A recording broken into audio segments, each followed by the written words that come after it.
Who you gonna call? Who you gonna call? Coon Busters. This is Dr. Randy Short.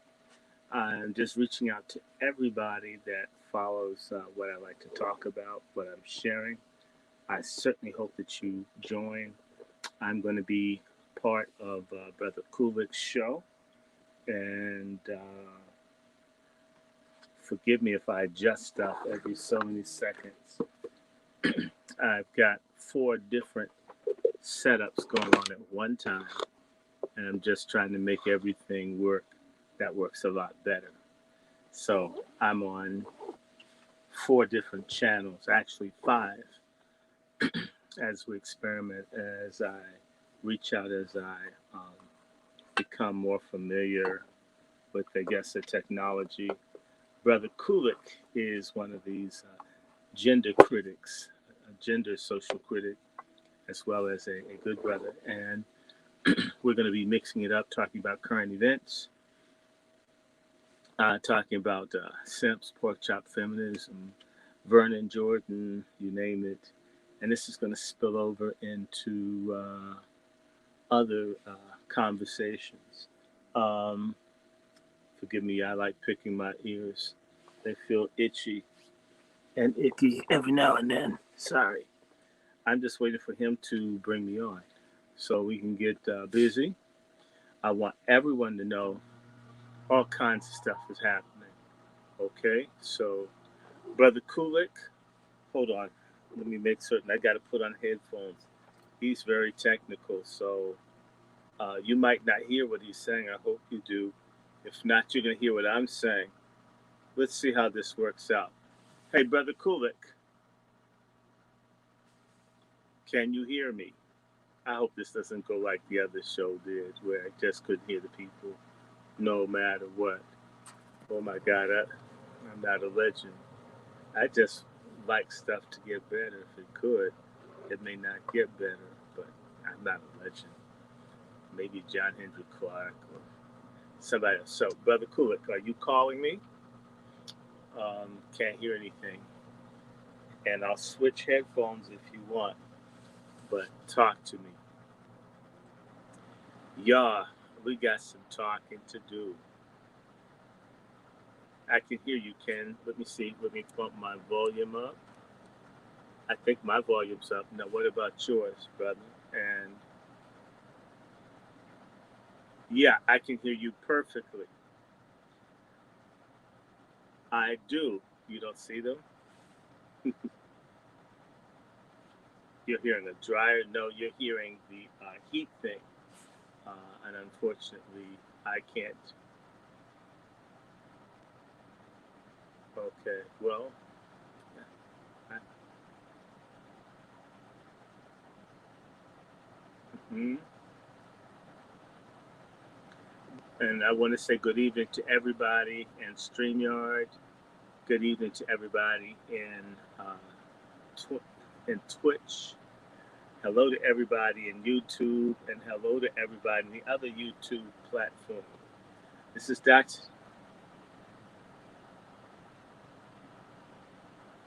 Okay. Ah,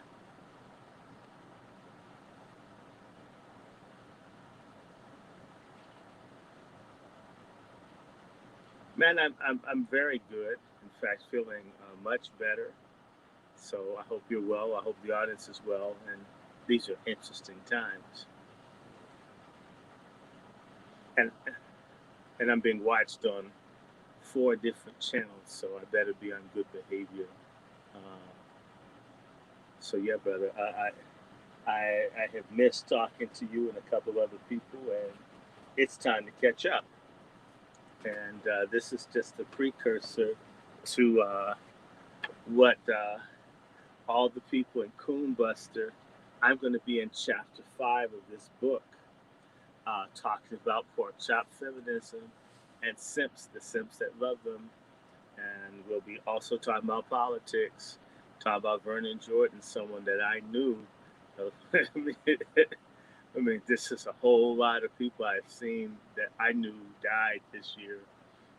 Um, and and yeah, we got to talk about all of this stuff. I mean, even the Attorney General in New York, the one that's after Cuomo, after all these women have accused him of sexually harassing, people should have known something was wrong with Cuomo when he had his nipples pierced with safety pins or something like that. I mean, he had something stuck inside. It appeared there were pictures that looked like dude had uh, pierced his nipples, and I'm thinking, I don't know. I've never done it. Maybe it's so wonderful, but you're a grown man in your 60s and you're piercing yourself. Okay. Maybe I'm wrong. Maybe I'm wrong.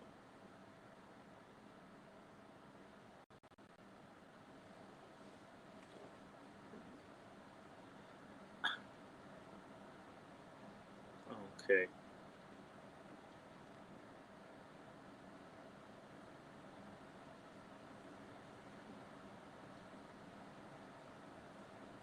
Sure, they have. Well,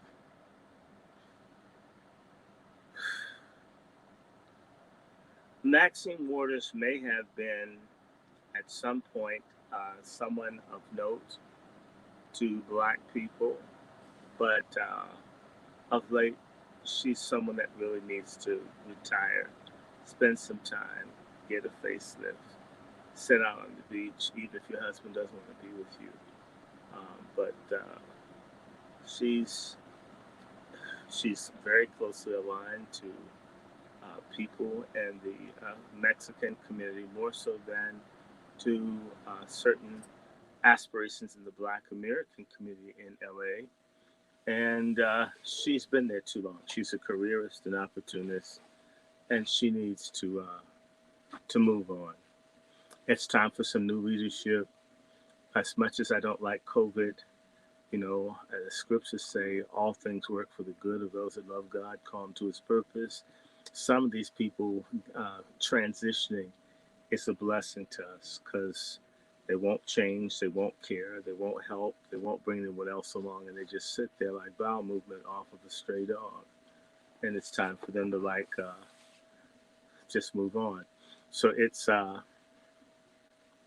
and Megan Stallion. I mean, we had Grace Jones in my generation. So a black woman who likes showing her breast and being an exhibitionist and a scandalous is old. We've had generations of scandalous black male and female performers. Um, and so, that, that their Maxine is doing anything, but Maxine gave allegedly $1 million from her campaign to her own daughter. Having run in a political race, people tried to nail me for getting about $700 back that I was owed by my campaign. And I had to literally fight all the way and bring the Justice Department over $700. However, you give $1 million, Maxine Waters, if that's true, she belongs in jail. Not that she's the only one doing it, but that's it. She favors the illegals and gays. She talks some radical stuff, and our people are sorry. They're pathetic. They don't really have standards when it comes down to anyone in leadership. They think their job is to be in the choir and praise the crooked bishop that's raping all the kids in church. This is how we treat politicians, as if it's a beauty contest, a coronation. And in fact, our obsession with kings and queens is disgusting. What about ordinary, nice, reliable human beings that you can build a community with? I'd settle for that over a bunch of royalty that don't know how to do anything. If you look into colonial Jamestown, all the rich, spoiled white folks were killing and dissipating because they didn't know how to do anything other than be better than other people. Are you understanding me? So, Maxine, please move on. Your time is done. You're there serving the agenda of the LGBTQ and of the Black replacement program to get rid of us and bring in others. Maxine is perhaps the most insidious personality among blacks in the Congress because they come across as having a kind of militant chic, but the substance of it is self-serving. and she knows how to finesse it well. She has a lot of friends, but when you have a skid row, we have thousands of black people crawling in roaches, rats, feces, tuberculosis, lice, right? And you can do something. If you gave $1 million to your daughter of other people's money, legally, how many millions of dollars could she have gotten for constituents in her district? These people don't care about us. She doesn't care. Megan Thee Stallion is basically a media attention tramp, right? Whore. Why can't?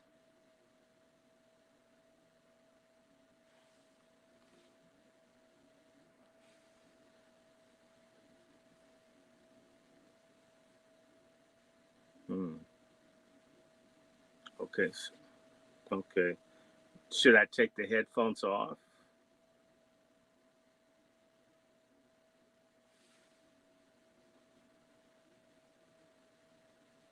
Hmm. Hmm. Yeah, I'm getting comments about this from my crew. Can you hear me? Um, Vernon Jordan, for everybody in my chat, I don't know how long I'm going to do this thing with Brother Coolic. It may be an hour, it may be less. He's having sound challenges. It said I don't know. Uh, so he can't hear me like Dewan, y'all. I didn't do anything. It was working. I got the headphones. I've got everything proper. Hey, how you doing, Huntsville, Alabama? And there are a whole bunch of people calling me. I mean, I'm not going to take your call while I'm live. They can get to me another time. Or call me back or do something or you want me to come off headset? This happens with a lot of people. I don't know what's going on with that. So I don't know. Can you hear me right now? Hello? Okay. Well, yeah, you do. People don't want folks listening to me, and it happens. Dewan could hear me, but I couldn't hear one word, and he knows how to play with this stuff. So it goes with the territory. So there's a whole lot. I mean, it's really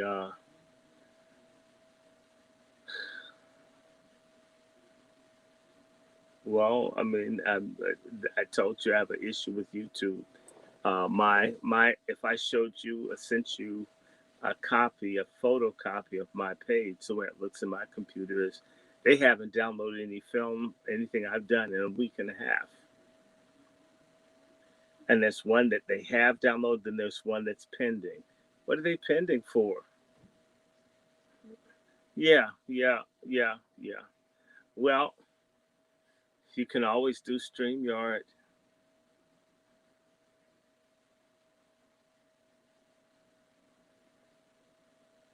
Okay, so you'll be back. Okay, so let me talk to my audience and you'll send me a link where? Okay. Hey, everybody out here. Everybody, love and peace. I'm trying to do a show with Coolic. He's going to probably come into StreamYard next. Do I need to have headphones for StreamYard? They're saying it's an unstable internet.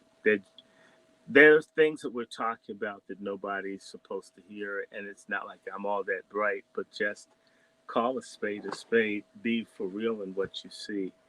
Um, Vernon Jordan was a operative of the Democratic Party. He was in civil rights, but then again, who wasn't in civil rights? I mean, what is civil rights? I got a book here. Where is it? Oh, it's in my bag. That's why I don't see it. I'm going to be reading out of this book for all of you to follow me. Eyes Off the Prize by Carol Anderson.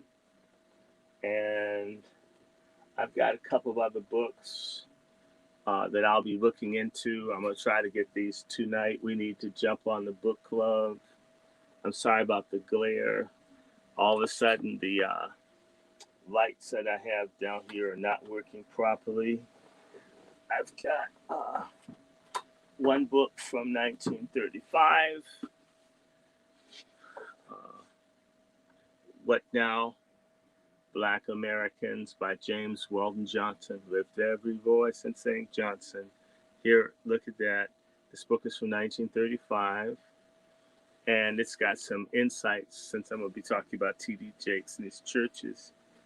And this is a book by Kelly Miller, the very first Black American PhD in mathematics who taught at Howard University. It's called Everlasting Stain. If I'm correct, its publication date is 1924, which means this book is 97 years old. And I'm going to just take two passages out of it, not read the whole thing, just to give you what your appetite to look these books up and to get them and to empower yourself. And if I can get to anything else, I might. I've got a whole stack of books and those to come. I want to let everyone know, thank all of you for the support. The donations are much appreciated. Brother Coolic was treated to sing all of the equipment. I have like 3-4 microphones. I have a mixer, not things, but they're not, and a new webcam. So this camera won't be as ugly as what you see. And it wasn't compatible, although when they sold it to me, it described being Mac compatible, but it wasn't. So I got to buy a new webcam, a new microphone, a new mixer, and in addition to that, I want to get a collection of new things because I'm going to be dealing with the NAACP and Black leadership and leftists and so forth, and you just have to spin. I want to thank everyone who sent me mail. I appreciate the mail. I got a letter today. I got some letters the other day. I don't know who's calling me on these things. This is kind of stupid. I don't know who the hell this is, but I'm going to hang up on them. Nobody has. I've never used these numbers to call anyone, so I'm not paying attention to them. But I was asked about Vernon Jordan.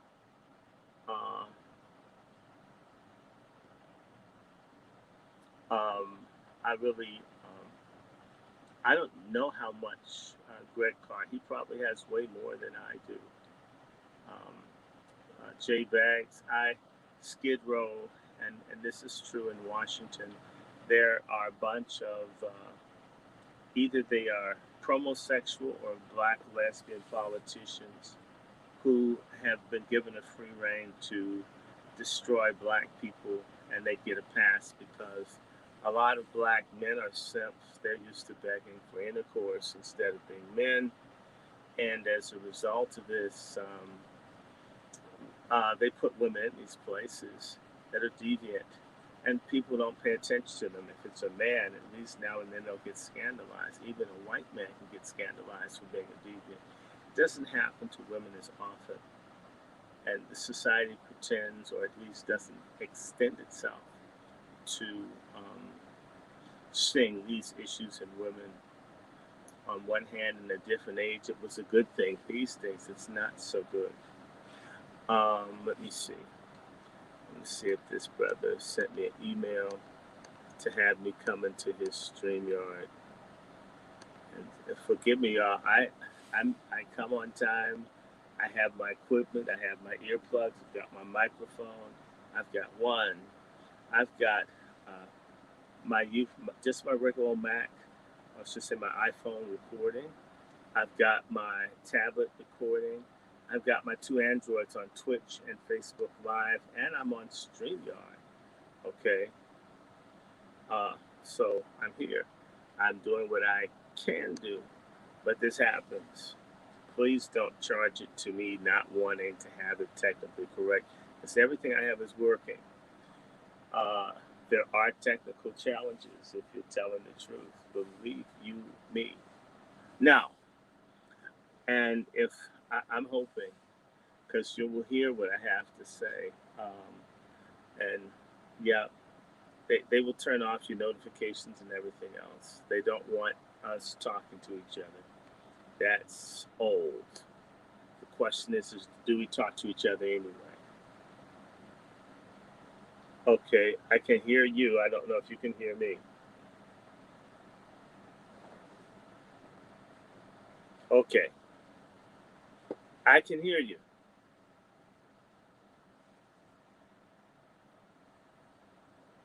Mhm.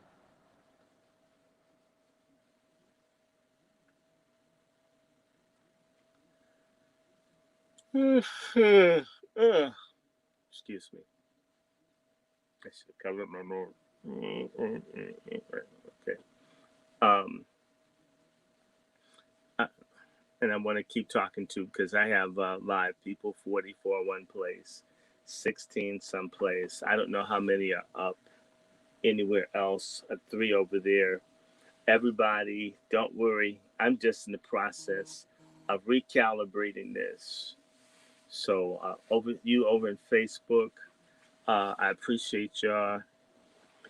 And Brother Coolic has sent me a bunch of information on how to update my channel. So I've got to get Final Cut Pro and learn to edit, so you don't have to look at certain boring parts of the film. Hello, Brother Winshard. Hello, Sister Sheila. Hello, Knights King. Uh, Donald Washington, good evening. C. Richard, God bless. Corey Green, peace, peace to you. And we're live. Who you gonna call?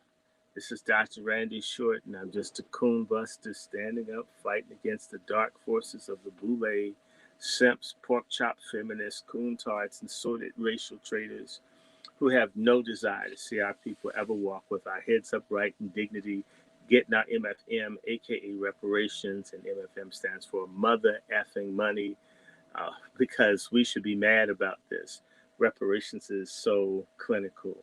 MFM is like in your face, like I'm damn, take your wallet and take the money out of it and hand it back to you, or maybe not, I'll keep it.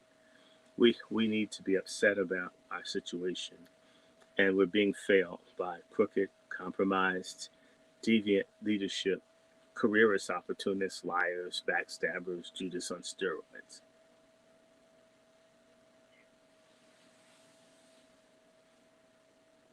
Maxine Waters. Well, look, Maxine Waters maybe look. I worked with Maxine Waters' office directly for the Gary Webb issue. I used to go into her office. I remember hanging out in Maxine Waters' office, bringing information and encouraging and doing what I could do as a citizen who didn't like the CIA doing genocide on black people with cocaine. And Maxine stood up, was the most vocal person for it. And that was the Maxine Waters I really loved and admired. This new Maxine, in particular, since this drunk that looks like Christopher Reeves. Remember Superman? Put him on crack and alcohol, and he'd look like Nancy Pelosi if he had lived as long. I mean, he just does. And she looks like Christopher Reeves. Became a trans woman and became an alcoholic and a meth head. I mean, she just does. She's useless. She's sinister. Uh, if what I'm getting is correct, Nancy Pelosi has cut the funding that Trump gave to HBCUs. And you're not going to hear Maxine Waters and none of those whores. I'm calling all the CBC women tramps. They're political whores to the Democratic Party. They do not look out for black people. They don't buck the party for black people. AOC, although she's a confused Latina mulatto, if there's something she believes in, she'll go up against anybody. If it's these black women in Congress or the sorry, chump, simp, weak, effete, effeminate brothers, not brothers, nuthers that are in there, they don't fight for anything, no matter what it is. I know a little bit about politics, a little. I know what it's like to be in an elected position. I know what it's like to fight people. I know what it's like to tell someone to go to hell nicely over unsweetened iced tea. I'm not going to do it. You can't make me do it. I know what it's like for people to set me up all of that, it happens. If you get involved with anything with people, if there's a degree of dirtiness in it, the issue is are you going to become as dirty as everyone else? Or are you going to try to do the little good you can? If you can't resign, get the hell out of there before you become what you beheld. Maxine Waters is a careerist. Bobby Rush is a careerist. Clyburn is a careerist. John Lewis was a careerist. Cummings was a careerist. Conyers was a careerist, right? All of these people are in there for themselves. They're not there for Black people. Were they there for Black people, things would be markedly different. In fact, they would be hated and reviled if they were there for Black people. Okay? I was a student leader at Howard. They stole an election. I had police almost pull guns on students to keep them from voting for me. I mean, on Howard's campus. And I've had police literally pull a gun on me for trying to show a Black film when I had approval on campus property. I mean, why do they need guns for me? Because you have defied someone who's powerful. Maxine Waters got in trouble many years ago at the beginning of the Obama presidency. And Maxine has cut a deal to do whatever they tell her to do. So they've allowed her to be the pit bull bitch of the Congress for the Democratic Party. If you watch Maxine, she is studiously not taking up any Black issues without compromise. She may stop a cop in traffic that grabs a Black person. That's something to impress Black people who have basically sub-threshold appreciation of what you should expect from an elected official in the Congress of the United States. And so we're trifling, and as a result, we have these trifling people who are our Judases, our Benedict Arnolds, our Marshall Pitans. And until, as I'm saying to people, be a coon buster, we must go to war with our traitors.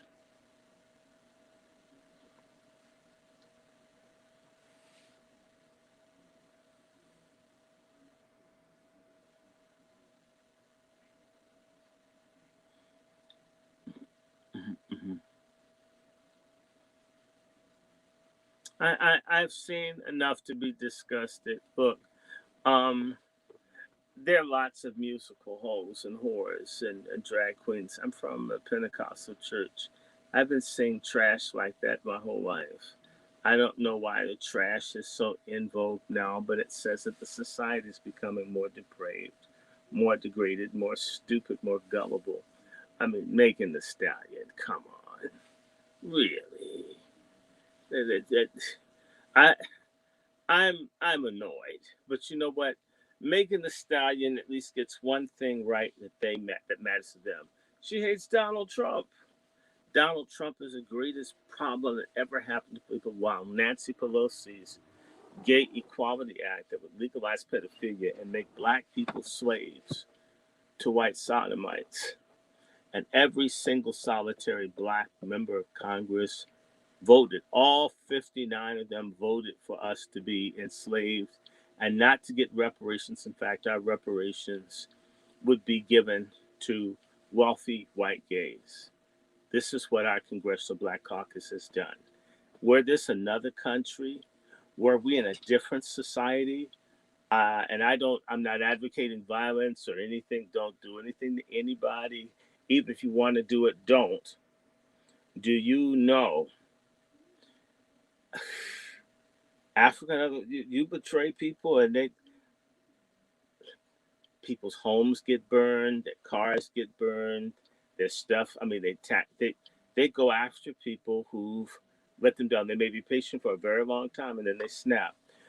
Black American men and second to that, Black American have a powerful propensity to accept betrayal, lies, bullshit, obfuscation, buck passing, whatever it is about not getting things done right, not helping or serving us. We can accept it, whether it comes from a pedophile, tithes and offering, theft preacher, or someone on the HBCU or whatever, whoever it is that's doing wrong, we have a way of understanding, because there's this false notion that we've all been oppressed and they're just trying to get theirs. But the thing is, if I'm a drug dealer just trying to get mine, then I'm going to sell it to your children. Do you still support him trying to get his money at the expense of your children? A lot of black people don't look that far. We are very myopic in how we look at things, and we're paying for it. The only thing I can say that I have so much hope. I absolutely enjoyed the disaster of the Obama administration. Every day with Biden is sweeter than the day before. Every day with Biden, he dogs his boule pets more and more. Every day. Joe Biden is the deal breaker we've been waiting for. Every day with Biden is sweeter than the day before. I mean, look, Vernon Jordan's dead. They want to cut the money to the HBCUs and the COVID thing, which will effectively eviscerate a significant part of the black bourgeoisie and other black people. We're going to lose those institutions. They've been crooked and dirty and underperforming for a long time. I would not want them closed. I'd like for them to be reformed, but you can't reform an AIDS virus, which is what the boule and our traitor class of black people are. They're scum. In other communities, white people don't tolerate scum getting out of order. Mexicans, everybody else, there's a point where they will take up arms and fight scum. We're the only people that celebrate trash, that celebrate traitors, that celebrate betrayal. Deviancy is celebrated, even in the church. And so I know we don't agree on this, Brother Coolic. We need a moral, ethical, spiritual revolution. And it hasn't manifested itself in the conscious community. It hasn't manifested itself in the Pan-Africanists. The only place that it hasn't been attempted and has never been tried. It's among people who call themselves believers, and I think now is the greatest time, because COVID has emptied out the churches and the pews. People are actually thinking or doing something that they want to do, which is it's inviting thought. And I want to just bring to mind that Maxine Waters has been a major advocate for sodomite, LGBTQ, the gay industrial complex. Maxine Waters is a homoerotic cheerleader for the Democratic Party far left. Maxine Waters didn't say a damn thing, really, about Ed Buckner. Why not? Maxine Waters played with Mitrice Richardson's family. She didn't really help them. I mean, there's so many things that people can do once you get to that level.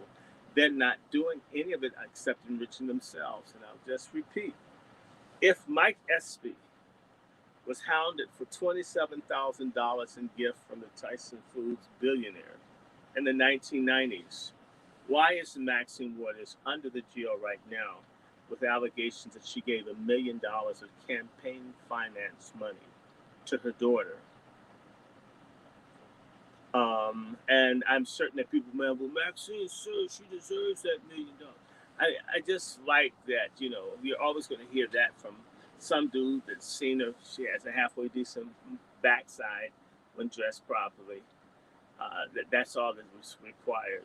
So, we have our women out of order, off code, disloyal, and overly aggressive and narcissistic. And we have black men that are malignantly and aggressively apathetic, except for when it comes down to busting a nut. And these days, they're as interested in your hind parts as they are in Megan Thee Stallions.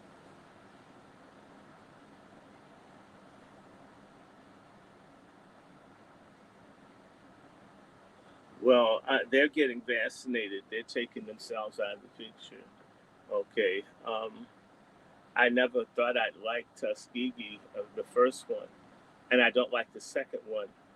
But I don't mind certain people transitioning that don't want to grow up.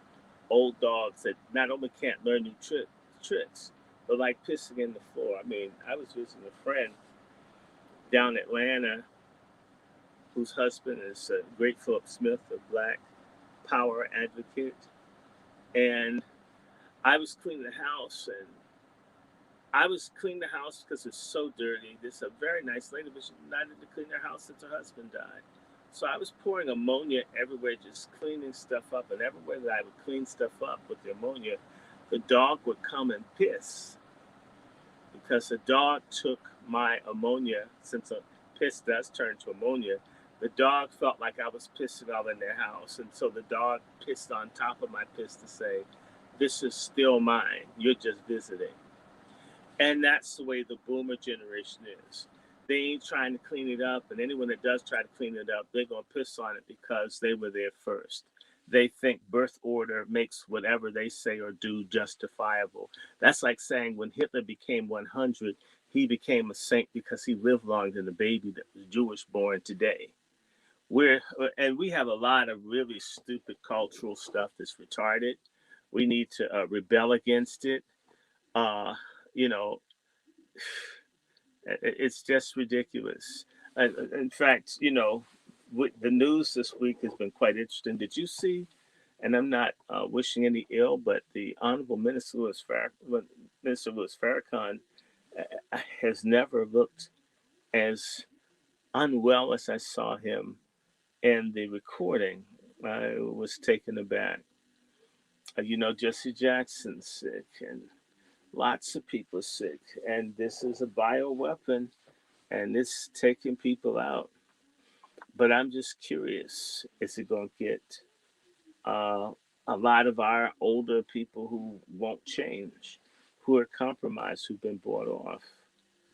And I, man, I'm just thinking about Vernon Jordan, and I'm like, wow, everybody listening in my chat, I wanted Vernon Jordan's a consummate sex simp, a skirt chasing swinger, and with a light skinned pro forma wife named Ann Dibble, whose father was Dr. Dibble, who basically administered for the United States Health Service, which became the Centers for Disease Control and Prevention, received $1 a year to look the other way as black men suffered from the syphilis injected in them. And this is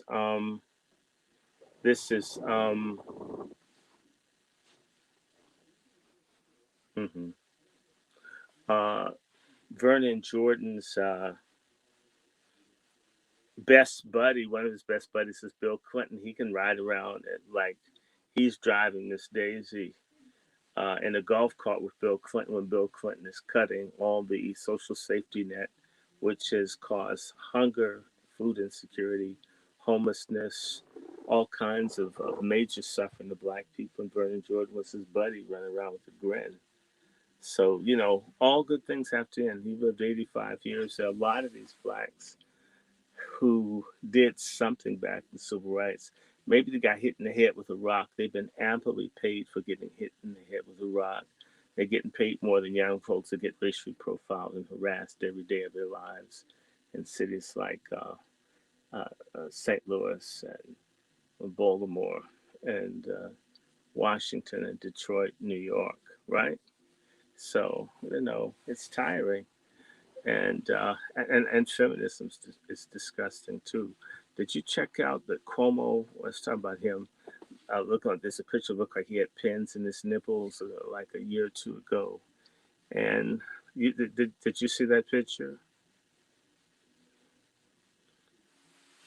Okay, well, I'm just saying to you that there's something wrong there, and whether pins are there or not, if someone did that, but I'm going to say to you that Cuomo is not like his dad. They've been bigots. They've been hardcore bigots. And he went to the AG, and the black woman that looks like Vernon Jordan with the weave on, which is a hard looking broad. I mean, she could be in the 101st Airborne and jump out of a plane without a parachute. Her face would keep her from hitting the ground, really. Yeah, I said it. This is an unattractive woman. God, I'm serious. Mike Tyson has better face. And with the tattoo. Um, it's just really awful. Sick freaks.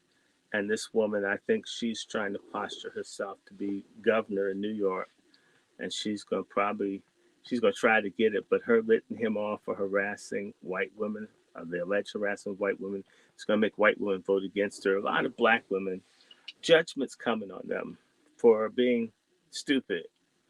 They've been telling black women, masturbating black women intellectually, telling them, that they are ahead of everything. This is a really good book I'm going to read some from. I'm sorry, I have it upside down. By Edward Bernays, the nephew of Sigmund Freud. He's crystallizing public opinion. The other book is Propaganda. I'm just going to read it. That a lot of what you see us doing is social engineering that we're not even conscious of. Our sisters have been attacked by demons. I mean, the invasion of the Aryan body snatcher, lesbo dyke, radical lesbian feminists have taken the minds and boggled black women. And they're uh, walking on very thin ice. And the ice is so thin, black men won't be able to do much to help them. That's sad, but that's how it's going to go. And I think that this will bring us close together only after somebody like Stacey Abrams gets thrown in jail. And she's so big, they're going to have accordion bars so she can fit in it, depending on how much she's eating or when she's snoring.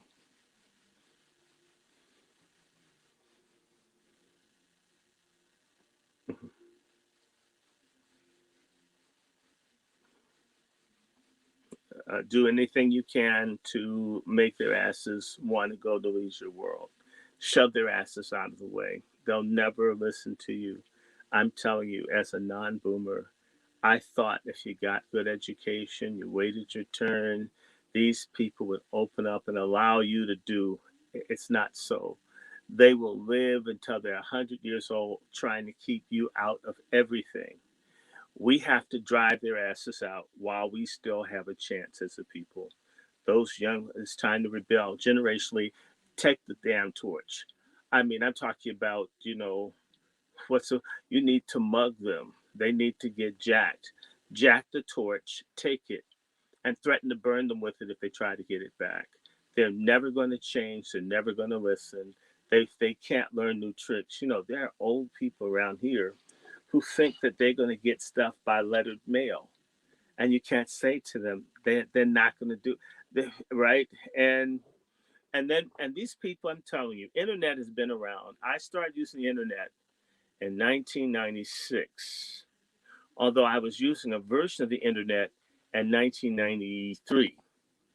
Okay, they had at UVA. It was called the Usernet, and it was connected to the library, and you could talk to students and debate and all this other kind of stuff. And I remember exposing athletes that were giving people crabs and all at the University of Virginia. People were afraid of me. They still are, because I'm honest. Okay, and and I know people who are older who will not bother with the internet. I don't mess with that. They don't mess with anything new. I mean, they probably have crank up record players and crank up cars, as if, I get it. That was a car that worked. It's a revival car. Times change. You ever seen old people who are trying to clean the appliances and shit that are 30 and 40 years old? It's explained that they don't make replacement parts. I have to go through this with my mother. I mean, look, stop living in the damn 40s. They're not going to make any new parts. Throw the damn thing out. I'm not wasteful. I'm not the person that controls whether they make stuff to last or not. But it's gone. Okay? It's like the bowel movement you flushed. It's not going to come back gift wrapped. It's gone. And if it came back gift wrapped, don't touch it.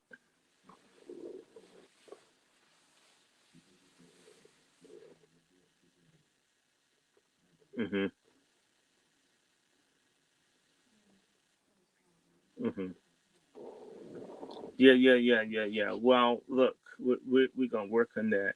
And I hope we talk about some current events. I mean, I am dying to talk about Vernon Jordan and make my audience laugh. I've been asked about Vernon Jordan, and I want to dirt dish some of his dirt, true dirt, true dirt. Are y'all understanding me? True dirt, true dirt. There's nothing he can do. There's nothing that anyone can do when I say what I have to say about Vernon Jordan is true.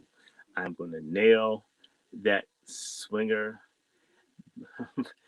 just looking out for himself. In fact, there's a book by Max Robinson, and he talks about the degenerative Vernon Jordan disease. And it was his description of black people who live here in Dick City, because there's nothing. This is a district of dicks or deviants. Deviant City. That's a good one for DC. I'm not deviant. I was just born here. Okay. Jordan, my God, um, I'm pretty certain he's either Boule, Freemason, some of that, and they're just people that do odd stuff. That it'll come out. We can wait. But this man, I mean, he climbed to great heights and he took care of himself, and that's about it. And how is that great for black people? I mean, Hitler took care of himself. Was that great for Germans? What's our standard for greatness? Ooh, Black History Month. Somebody that stabbed you in the back, but they were in the White House. Why would I care a flying fuck about that? What black history is that? Black trader history? We do not need to have black trade history. That would be the other 11 months of the year because there's so many damn traders in our community. That traders, I mean, it'd be 11 months. Black trader. Oh my God. I mean, Maxine Waters will make it. She'll be a charter member. Clanburn, Coonburn. Wow. Bobby Rush. Um, there are a lot of them. So yeah, let me just tell y'all something. You, y'all can look this up. This Gay Equality Act that Nancy Pelosi introduced HR 5 a second time. The vote was 224 to 200, I believe, in 6, which is better than last time. But all of the black people in leadership voted for deviants, and it makes me wonder if it's a big queer club up on Capitol Hill. It should be called Crapitol Hill because they're crapping on us.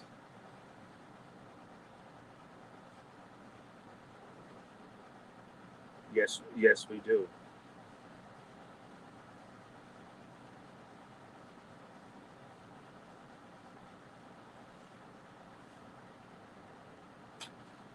Roll over, Martin. I don't follow him. I met Roland once. He was snobbish. I'm thinking, fat people used to be nice. Maybe they're nice because they want to get some food uh, or extra plate. Uh, he seemed full of himself and arrogant. I don't find appealing people who think more of themselves than what they ought to. And Roland Martin got run out of Chicago by the activists there, and he has some good shows. But he's proud to be in the Boule. He's proud of that. He's proud of these people who hold us back and hold us down. And so, you know, there are likable gangsters, but they're still gangsters. They're likable coontard. They're likable coon Negro traders. Or I call them cants. Negro, uh, coon ass nigga traders. Cants. They're likable ones, but ultimately, if we were fair as a people, folks would never forgive Roland Martin for his role in taking down the Chicago Defender newspaper, once one of the premier newspapers for black news, information, and resistance in America. Um, People would remember that he could still debate questions for Hillary Clinton, but he can't go out on the limb to pressure the people that he knows in Congress, black, to have independent hearings when thousands of our people are killed in prisons, are raped in the military, are homeless, right? Murdered by the police, and it's murdered by illegal gangs. Maxine's never going to say anything because Maxine Waters It is reputed works with the Mexican underworld. So they tolerate her, but they have no use for black people, and she doesn't either. And so, and Vernon Jordan's about the same. My Vernon Jordan story, I can assure you, between 1997 and 1998 or 99, Vernon Jordan, who's on the board of trustees at Howard University, didn't give a hot nickel to Howard, not 5 cents. As a broke student, I gave about $400. The shocking thing is I gave more money than millionaires did. Yeah, I'm saying this, and Vernon Jordan didn't give a red penny to Howard. And this is what these black elites, they take. They're parasites, they're frauds. They're likable. I saw Vernon Jordan 3 years ago this summer. I was going to see a film and was with my cousin. We go and see films because we like to criticize, look at films. And Vernon Jordan saw me, and I kept walking. His little nasty high yellow wife, Ann Dibble, she looks like a white woman that hasn't screwed in 500 years. Okay, I said it. Yes, I did. And you ain't getting none. You know you didn't get any. You know you didn't. You know that you, that was for show. He was with everybody but you. Okay, that's we're just being real. So I've grown up around Howard and seen these women who had the face like they hadn't screwed in 500 years. And they're kind of cold and dark, but they like the ermines and furs and the society things. But nobody's like turning them over and giving them some good doggy style, with any enthusiasm. And Vernon Jordan, hmm. I'm going to save the other story for my YouTube people. I got a nasty Vernon Jordan story to share with y'all. I'm going to tell it. I'm going to tell on Vernon Jordan. I'm going to tell what Vernon Jordan did in front of his wife to someone very close to me at an open place with no shame. The man was a hoe. Ho, ho, ho. I mean, it should be hoe with an X infinity over the O.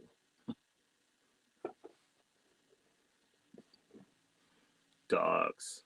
And they're going down. You see Boule people dying. This should be the year that black people rebel against the Boule because these Chucks and Pearls niggas lied. Joe Biden even used the word nigga in a speech about 7 days ago. Caught himself. They're they're falling on their swords trying to make up. You know the Boule, I may have sent it to you. The Boule pledged their allegiance to Joe Biden in October of 20, or no, even before. Oh, my phones are occupied. I have the email to show that the Boule pledged support for Biden with no tangibles, nothing in return. These niggas are the worst deal makers. Why? They hate the guts of the people who'll be hurt by their bad deal. And until we punish them for speaking in our name and not delivering anything, we're always going to be in trouble. Let me tell you something. If you're an Italian politicians better not screw Italian people, because when the Italians first got to America, they had a thing called the Black Hand. And if you were an Italian and you were dogging or wouldn't help other Italians, they put a black hand symbol up on your store or your shop to let you know we're going to crush you. If you didn't like do a payout or do some kind of charity or benefit, your store might get torched, you might get beaten up, your kids disappear. And they understood that. The black masses have not made the Boule fear them. We will get you worse than Mr. Bobo. Until these people fear us, we are never going to get anything. We're never going to get anything. We're always going to be betrayed, and these people hate our guts. And as I said to you, this Equality Act, it's a little blonde, off the wall congresswoman from Georgia, Green, who tweeted out that Nancy Pelosi slipped in the HR 5 cutting the funds to HBCUs, okay, to make certain, because a lot of HBCUs have a religious origin, So you have to get rid of them so people can feel comfortable eating bowel movement, having incest, and so forth. This is who Maxine Waters, Vernon Jordan, all these people are loyal to Nancy Pelosi and to the Democratic Party. And Chuck Schumer, where there are alleged pictures of him kissing on an underage black girl, maybe in Haiti somewhere. This this is who gets everything. So the Chucks and Pearls people they're in bad shape. It's wonderful. It's great to see them. Even the church people, you saw a big Walrus with no tusk looking TD Jakes on Rollover Martin's show pushing this bad medication. I mean, he needs to take it. And I mean, in fact, I want all of them to take it. I want all the Boulay to get double booster shots of the same stuff that they'll give to people in South Philly, South South Chicago, right? North Dallas, okay, Liberty City. I want to see them get the same shots that they're giving to these black seniors that are dying.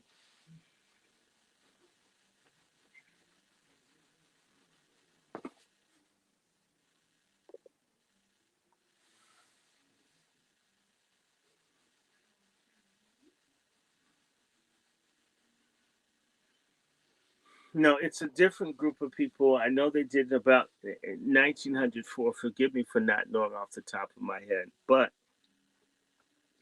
they wanted a black skull and bones, and they couldn't get the name Skull and Bones, so they had to get something else. And they were basically made the leadership over black people, and practically everybody that you see, black of note, is Boule. Now you need to understand. Uh, a lot of people don't realize that it's not so hard to get there if you're willing to sell your soul. You know, I told my mother just last week for the first time that the most important Masonic lodge in the country tried to recruit me in 2004. Hmm. Yeah, and what happened, right?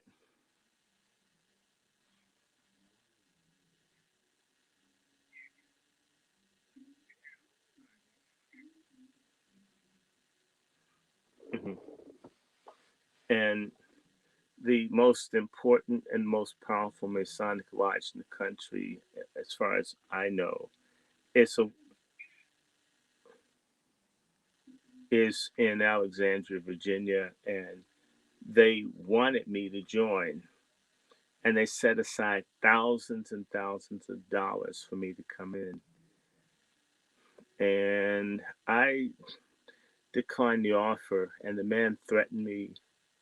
I mean, the man went from being very nice, like our conversation, to threatening and screaming. I mean, and he then began to say that they told us that you were arrogant. I was thinking, who's they? Who did they go to? These people. They told us you were arrogant. You think you don't need anyone. You think you're gonna make it without us. We're the one. And it was like a Hollywood movie. The way the man was just shrieking. You would have thought that he had caught me in bed with his daughter or something, who's underage. And so these people make an offer to you. They don't they don't you can't say no to them. Once you get into it, you the only way is to not get in. So I've been refusing. I I could join the Boule Masons. There's a document that I can sign that's been sitting since I was 17 years old. I'm 56. All I have to do is sign it. All I have to do is sign. All I have to do is sign. I've said so that things I've got family that are well connected, but I'm seen as a jackass, stupid, retarded, uh, dumb, a waste of everything. I'm an enemy of God because I won't become Prince Hall Mason, and I didn't pledge. And when you apply for jobs and things, people look at us and says, "Oh, you got this, you got this. Did you pledge?" And when you say you're nothing, And I just that's sort of why we're going to do this and other things. There's another way. It says, "Humble yourself beneath God's hand, and He'll exalt you in due time." I'm trusting the Most High to put me wherever He wants me to be. I don't want to have to walk around with swords and do stuff. It seems like if you like me or you care for me, you want me to be this great thing, you would do it for me. You'd help me. I mean, of course, you get paid something back, but not this Rumpelstiltskin bullshit that they're running with people. You owe them your soul, and they want to this. This stuff is very real. That people make major sacrifices, and if you look, sometimes these people that do these deals, they're kids, they're children, can never achieve anything. Their kids just complete washout because the parents literally auction the future of their children for themselves. Hmm. Hmm. Hmm. Oh, the Masons have accomplished a whole lot, Corey Green. They've managed to keep 40 million of us, 40, 60 million of us down for forever.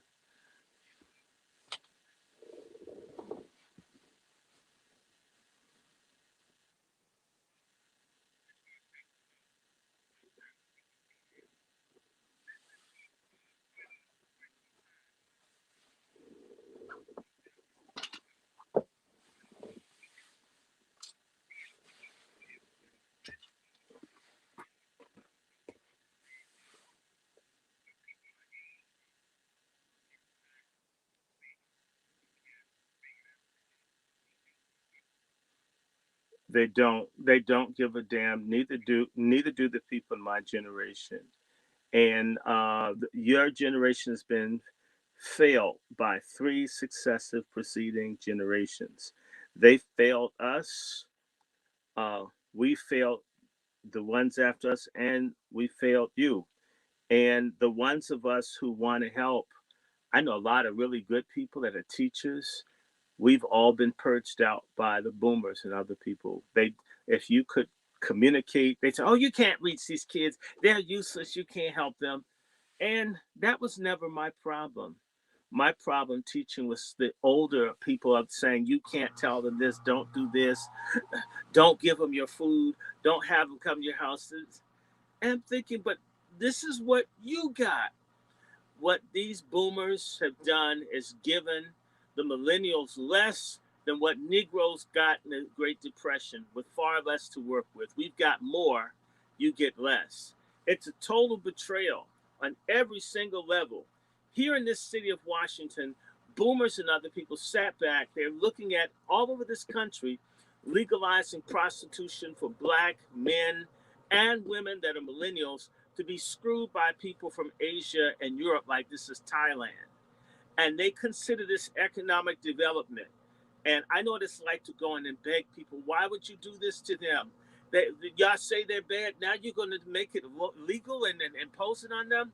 And basically, I found out from one local minister, you're on the do not talk to list. You're bad. All I said is don't make our children, our boys and our girls, whores to foreigners. I mean, we have enough people. We're hoes, molested, all this stuff, folks in foster care. You're going to bring in big money. What will happen to us? And basically, the people says we can't talk to you. You're bad. These are preachers. I'm bad because I don't think that the people behind me. In fact, I sat in a hearing that was 14 hours long, and this one racist Jewish city council person named Grosso sat up and talked about the great jobs in sex work that would be made available, high earnings. And I'm sitting there and I'm thinking, where? And by the way, there were some millennials, because a lot of millennials are confused, but they've been failed. When I was a teacher, if I would get a young person straight, I would be told by a millennial not to say anything to someone. I had a young guy in my class who was high, yelling and screaming, tripping out off of K2. And I told him, look, um, a lot of people get high, but you can't act out of my class. So you need to get your ass out of your seat and go somewhere else and come off of your high. I'll see you next week sometime. This cat went crying to my boomer boss, and I was told not to remove him from my class when he's tripping off of his high.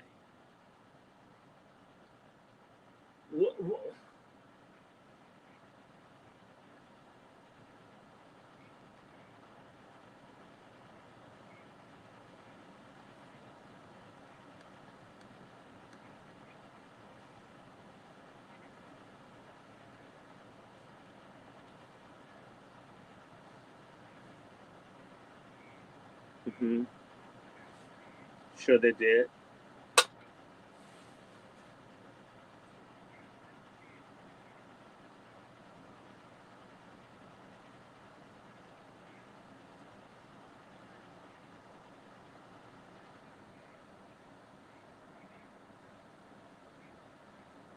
Or less, or much less, or or much less. My friend, I watch people in D.C. Sell their homes for $20,000 because someone white smiled at them. And it's just it's like and you can't beg them. That's why I'm saying they're lying to you. Wait your turn. Okay, I got 4 degrees, and you know what? That it doesn't mean anything. You've got we must have a revolution, a civil war in the black community against the boomers. They need to be run out now. No, we can't wait until 2030. The rebellion against the boomers has to happen now. And any millennials, I'm sorry, any Xers, my generation, that can't listen or work with us, their asses need to go too. Uh, we're not much better, but we're not as bad as them. The reason that we're not as bad as them is that they never let our generation take root. But there is a scam that the boomers do. What the boomers will do is they would never give it to someone my age that's mature because they can't control me. But you know what? They'll give it to a person that, or even younger, they'll get someone 24 and hire them. I had to have, it's like, I'm not against a 24-year-old, but how is a 24-year-old going to have what I have? I know someone younger than me that wanted a job I had that they stripped me of, boomers, because it was reaching young people. And this person comes and who can get it because he's young and he's gay and he gets high, right? They like that to show me how to do what he needs to get what was taken from him. And I'm thinking, I excuse me. I mean, that's fantastic. Okay, so the millennials have to understand that, and it doesn't take many. Here's the beauty. A lot of folks talk about how bad you millennials are. Let's be honest. The Southern Christian Leadership Conference that had Martin Luther King in never had more than maybe 15,000 members out of, say, 20 million or 25 million black people. SNCC never had more than 600 people. The Black Panthers, with lots of infiltrators, never had more than 5,000 people. The Brotherhood of Sleeping Car Porters never had more than 3,000 people. We don't need everybody. There's some smart ass millennials that I know. They can do so much stuff with the technology. If y'all get on point, y'all can push us ahead 100 years and 6 or 7 years. The only thing that you must have that millennials lack is a lot of you have a mastery of the gadgetry, the technology, the digital stuff you got down over us, okay? But don't forget, some of us were on computers, like I said, on the internet in 1992. I mean, they didn't really start using until like 97. So I was, we, but the way things worked, we didn't, it came along.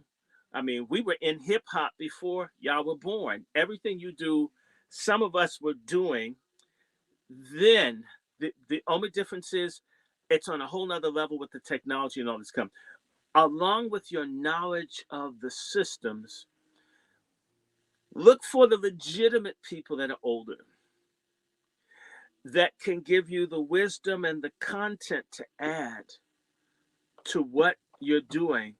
And we've got, and let me tell you, this book I have right here, It's called "What the Negro Americans What Now," and James Weldon Johnson, who's the generation before the Boomers, made a comment in this book.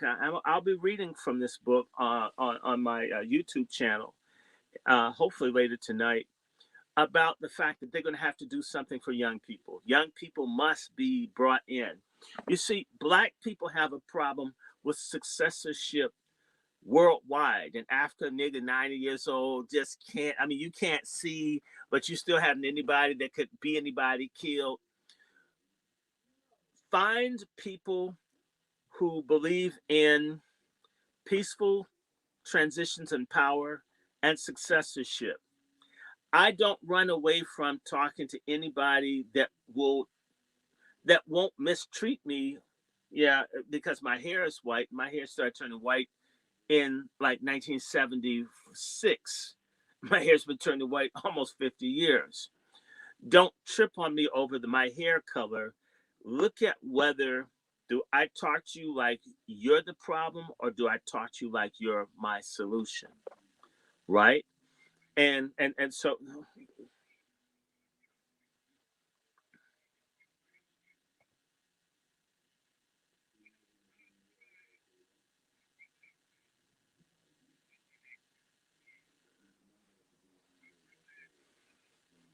bitches, bitches, they're bitches, they're bitches, they're bitches. They're bitches, sir. You're completely right. They're bitches. You're right. Simp bitches.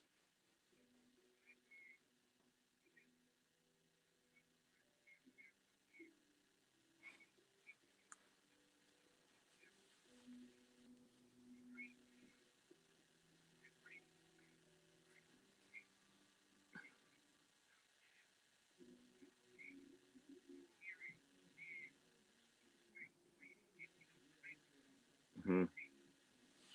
Okay, so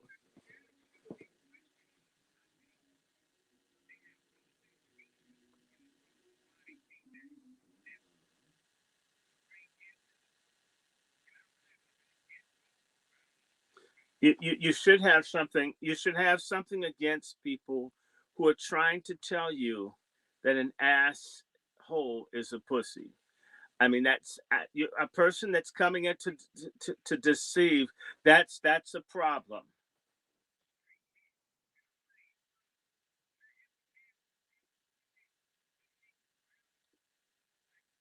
Okay, can I tell you something that you need to understand? Other people my age and the generation before, the boomers and the Xers, they a lot of them are deviants. It's a fact.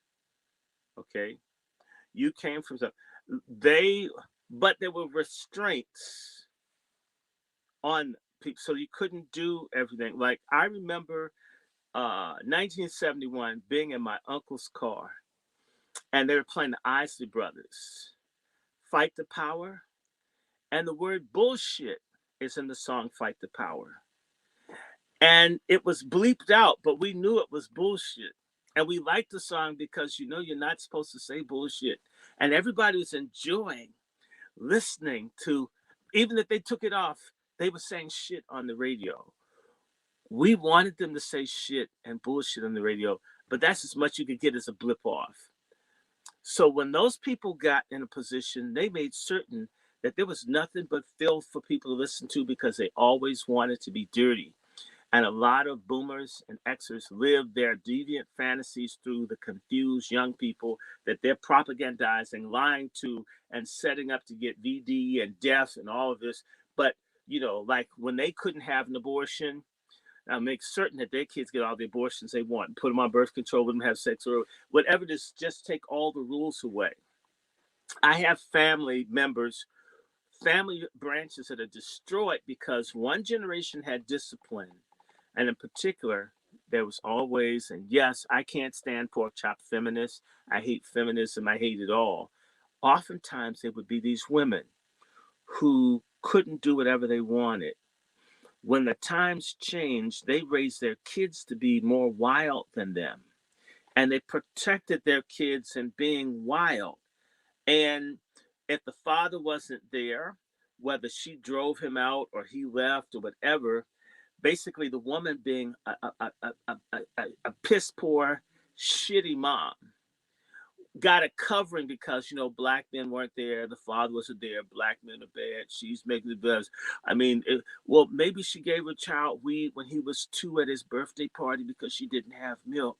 Did you get any milk? All right. And that's how we treat women, in particular our generation. And it's really bad in my generation, but it's also bad in the boomers.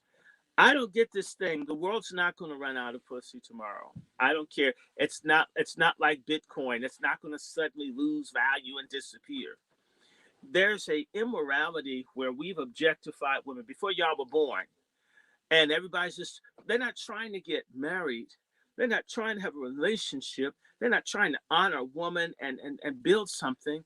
It's really all about, it's like being a plasterer, fill in all the holes, not love, not form a family, not honor this lady. I did a show yesterday with these two women. They were so fine. I mean, I was out of character. I was interrupting them. I didn't mean to. I was like butterflies. I'm like, oh, these beautiful sisters, millennials who just had their heads together. You get we. I used to see brothers and sisters who honor each other. They would go to movies and all, nobody's having sex. They just like this particular person. That person walk them home, protect them. And then all of a sudden, this thing just got completely degenerate and nasty and filthy. And we add each other, and then they pass this on to y'all. It's in the music, it's in the food, it's in everything, and people know better. And nobody will risk their ass for the next generation. Now, look, I'll be 60 in 4 years. I'm not reckless, but uh, I'm willing to do something to help the people who, I've had a good life. I would like to live longer. I want to procreate. Really, I would like to at least make one kid or two. Yeah, and with someone that's a millennial, because I don't want nobody my age. They're too old and silted up and shit. So, anyway, we don't sacrifice for you. These generations have refused to sacrifice for the younger. There's a thing in our community of intergenerational bigotry. If you're not my generation, screw you. As if it's your fault, the birth order, what generation you're born in. And by the way, the men are bitches. They're catty. They don't work together. I'm just saying, your older black men are total bitches. If we had worked together, and I tried to meet other brothers, can we work together? People know. And yet they'll complain about being rejected by all the other people and other ethnic groups, but won't work with other black people. And it's the same thing with black women. They overlook every good black man, but they have an asshole, a psychopathic stalker magnet. It must be in the vagina that just draws in all the asshole men. And they procreate kids that they're angry with, that they hate, and they hate the man. But the millennials, those of you who are thinking and alert, y'all have a chance to push back. And I just tell you, one of the biggest scams I hate is when I go somewhere and say, let's hear from the young people. That basically means anybody in the X generation, shut the fuck up. We want someone that's inexperienced. You can't speak. And a lot of young folks get masturbated the same way the Democrats masturbate black women. But my brother, there are more of you out here. I'm on Clubhouse. I'm Dr. Randy Short. We can flip this thing. They are terrified of youth.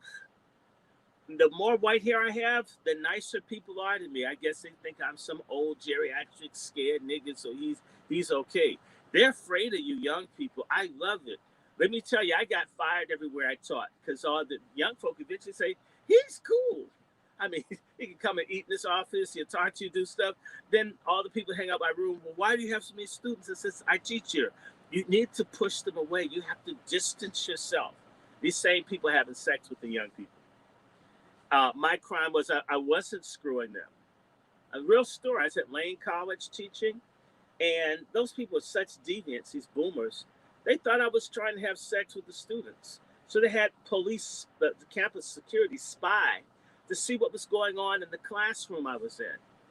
When they found out I was actually tutoring, helping people read, whatever, they locked the building to keep me from helping them.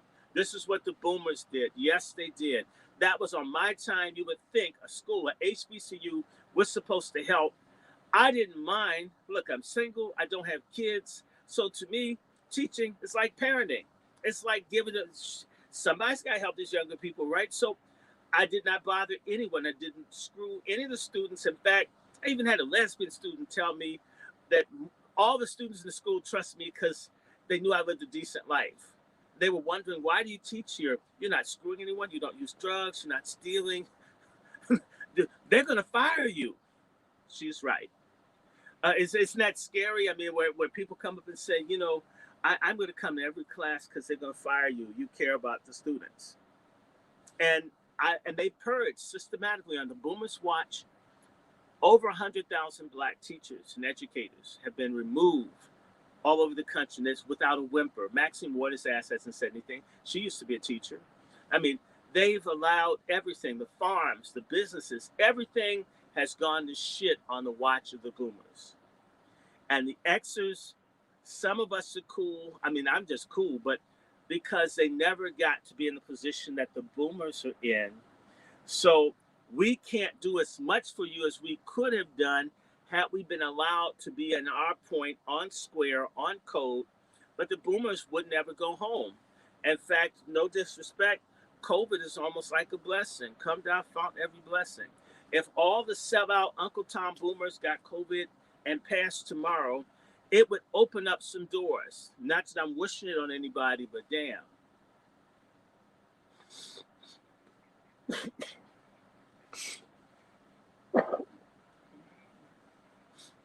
Mm-hmm. Mm-hmm. I'm glad. Get rid of the boomers, get rid of the Xers, and get rid of the people that are millennials that are their children or grandchildren or their because they're coons. You got young coons who are being groomed to do to you and to all the Z generation and others the same thing that's been done. It has to be broken, but I'll tell you, my young millennial brother, we must wage war on the Boule, on the Masons. We have to wage war on the existing Protestant denominations. And I'm a Christian and I love God and I believe in the Bible. And people say I'm a reverend. Okay. But these crooked ass churches and all these institutions that have failed, they're good ministers out there, but the crooked ones, T.D. Jakes, Jamal Bryant, this fat Reverend Barbecue, this degenerate preacher from North Carolina, the one that needs like the whole center row of the airplane to be able to go from one city to the next. How in the hell does he get to speak to you? How does he get to speak for you? I mean, who is he? In fact, if he's so brilliant, why can't he get a gastrointestinal bypass? I mean, yeah, if you're brilliant, and right? I mean, so it's just despicable.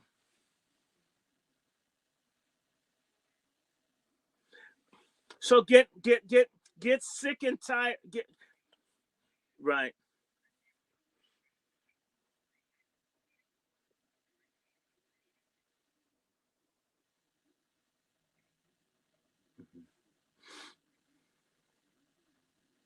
Hmm. Hmm. Hmm.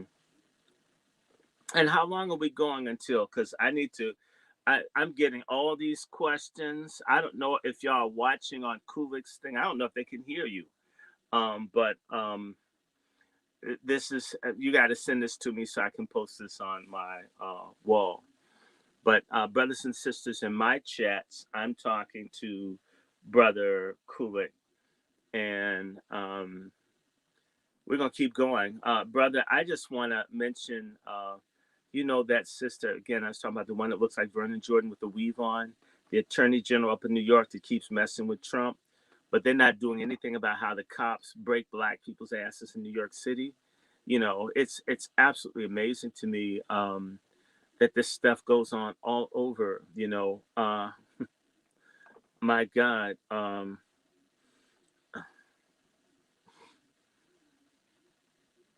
Hmm. Hmm. Absolutely, because that's important.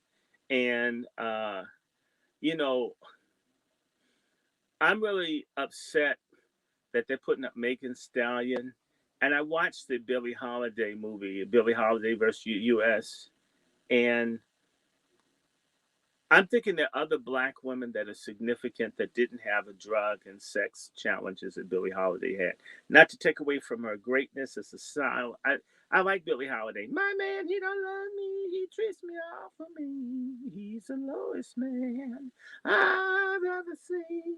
Okay, I got her ass down. I've listened. I like Billie Holiday, but why couldn't they do a black woman that wasn't on drugs, that wasn't raped, that wasn't her mother wasn't a prostitute? Why do they always put black women that are in disadvantageous situations, precious, over and over and over again? How come I can't get a story on Diane Carroll? Why can't they do a story on Dorothy Dandridge? Why can't they do a movie on Lena Horne? Pick some good. Why not Hazel Scott? They're black women who are gorgeous, intelligent, interesting, had challenges in their lives. Why not a movie on Bessie Coleman, the black woman that was flying airplanes, right? Why not? Why does it? They've made a movie on Billie Holiday, and everybody knows she used drugs. I mean, all this stuff. And I love the song "Strange Fruit." Look, uh, I'll just say this so you understand. I always tell people I have family from Carolina. My great grandfather, if I'm correct, used to. He could pass for white, Mr. Hunt. Um, he was a person that would take the people out of the trees after the white people lynched them down in Nash, Edgecombe, Wilson County, where my people are from. Uh, because I guess he had a funeral home, Hunt's funeral home, if I'm correct, and so that was part of the family business was dealing with people who were lynched. And lynchings took place down there. I learned about a lynching I'd never heard of in Rocky Mount in 1930. My grandfather was there, and I think my grandfather killed someone about 4 or 5 years after. And that's how my family, my grandfather shot the sheriff's son in Rocky Mount in 35. Um, but my grandfather and them knew about lynching and about, so I get the power of the song Strange Fruit. I value the artistry of Billie Holiday, but we need to expand the images of black women. Why not a movie about Ida B. Wells? Now that's a bad, pardon my language, with respect, that's a badass bitch. Ida B. Wells, fearless, black lady with guns, that was educated, that didn't take shit from nobody. I'd like to see a film about Ida B. Wells. Okay, it's her time. Is it because she's dark skinned? Which will make me angry too. There are black women that did stuff. What about Fannie Pleasant, the black woman that was giving John Brown the money to attack the government? I mean, a black woman financed some of that. That's some crazy stuff. A black woman who can pass for white doing it, I mean, buying guns and shit to bring the country down. Why can't she get a film? But it's because of pervert Lee Daniels or Scam Daniels. I mean, the one who was with Jussie Smollett. I knew that Jussie Smollett's ass was lying the first time someone told me the story. And you can go and check. I got a Facebook Live where I just denounced this shit. I know enough about Chicago. That just couldn't happen. Fannie Lou Hamer's another one. Fannie Lou Hamer's another one. I didn't take anyone's comments away on my page. I didn't touch it. So if it got moved, that's the government. You get what I'm saying? Look, there are all these great black women that did stuff. Why not a Dinah Washington film? Okay. Why do they have to be black people that have enough stuff? I mean, everybody's got stuff, but some have more stuff than others. I understand Billie Holiday's situation. I'm not trying. On a certain level, it's a well shot movie, but it's Lee Daniels. I have problems with him. He has problems with men and women being together. So it doesn't make heterosexuality looked that good. The nicest, kindest man around Billie Holiday is gay, and her lesbian friend or whatever, because they're too close. I mean, the saints in the film, it's like it's. I don't appreciate. Look, I'm not saying that there aren't some good people that are kindly people who have sex challenges. I would never tell you that there are none because I know that that's not true. And I'm very plain with people that there was a pedophile minister that was in the church my dad was in that was grooming the boys. And he took a liking to me. I was warned by a gay man who had been gang raped in foster care. I owe my life as it is on a certain level to a gay person, man, Charles Anderson, who didn't want me to get raped like he had been. And so I don't walk around with this, I hate, I don't. But I'll tell you the truth about yourself. I don't give a damn who you are. Okay, I'm real. I will tell the damn feminist about herself. I don't care. I don't care if you've been beaten 1,000 times by men. You don't have the right to be toxic towards me, right? I was in the store the other day, and there was a fraud alert on my bank card. I was trying to send money to a black woman in need, a friend of mine. She had no food. Her electricity had been turned off. Um, they say black men just don't care. No black men will do anything for black. That's not true. Sister called me and I told her I'm gonna get it today. And when I went, I couldn't get it through. And I had to deal. I had to go off on the people in the bank. I says I have a lot of money in my checking account at this moment. Why do you have a problem with me making such a small purchase? Is this a monitor black male week? I says, you some new black sisters in the fraud division. Y'all don't do this with white folks. If they went out and bought some Hennessy and you called them, they'd be coming for you. When I go back, I see the woman who tried to process the transaction, and she was like very angry with me. And you know what it was, Coolic? And I was paying. She's a lesbian. She was mad I spoke to her. Well, you work in the store. Was I not supposed to speak to you so you could feel comfortable in your sexual bullshit? Oh, my Cash App is definitely correct. So we need to come together and uh, the black men and the boomer generation stopped protecting black women. Sure, they did. They let the heroin and all this other stuff. This came in on there. They didn't stop it. They did not stop this stuff. When the money and things. Let me tell you, I would see people. I can recall when the jobs opened up, late '60s, early '70s. There, people went down. They just had a high school diploma and got hired on the spot. People my age have 4 or 5 degrees, and they go this. Well, can you write this? Can you write? A lot of those people say, well, you should have gotten in there. When I was young, I just got. When you were young, the doors were open.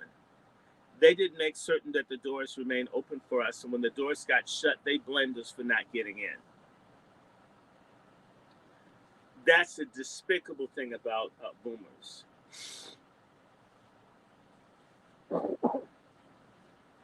Okay.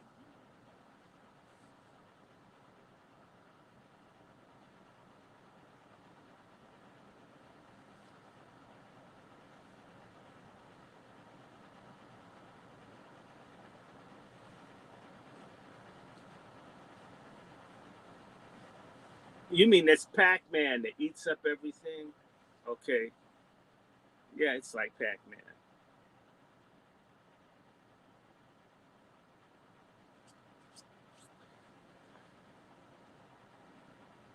Yes, you do disrespect. You have to. Look, I got a call from a boomer. I'm gonna tell you who it is. I saw the Judas versus the Black Judas and the Black Messiah.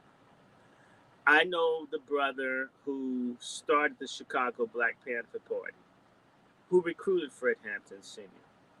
I called him, and what I thought might at least not be a difficult conversation, and he did what he often does. talks down, insults, cusses, does all this stuff. And this time, he took made pains to make comments about my mother and all this other kind of stuff. And I think he was a little drunk, this, that, and the other. And they actually think, like, they call me when I'm tired. You know, I call them late, and then they think they can talk for 4 or 5 hours because I'm old. I can cuss and say all this stuff. They implied I might be an agent like this guy. Um, what's his name? Oh, William O'Neill. And I'm thinking, I'm not talking to this person anymore. I don't give a damn whether you were Stokely Carmichael, who you knew. It's really not important right now. If you can't show me any respect, then there's no basis for me to talk to you. Whether I respect, I've always shown respect. I've not gotten it of late, and it's getting worse. So you know what? Um, cut the plug on the boomers. Cut the plug. Cut their asses off.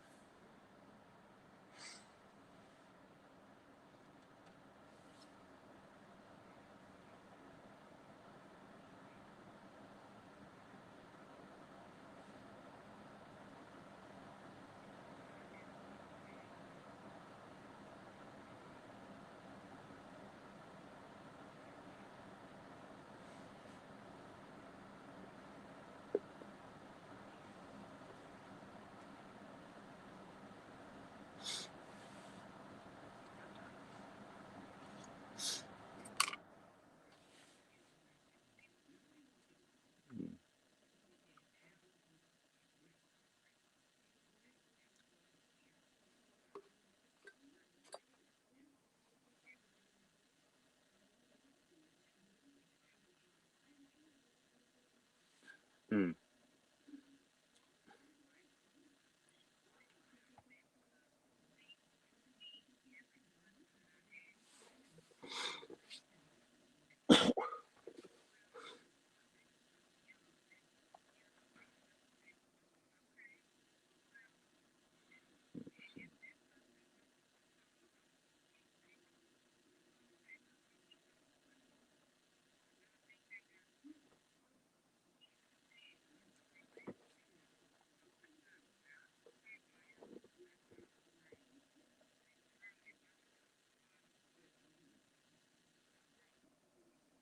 mm,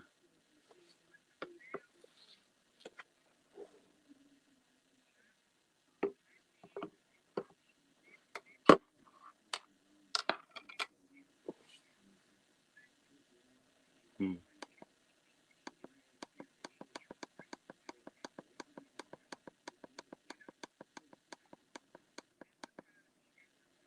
mm.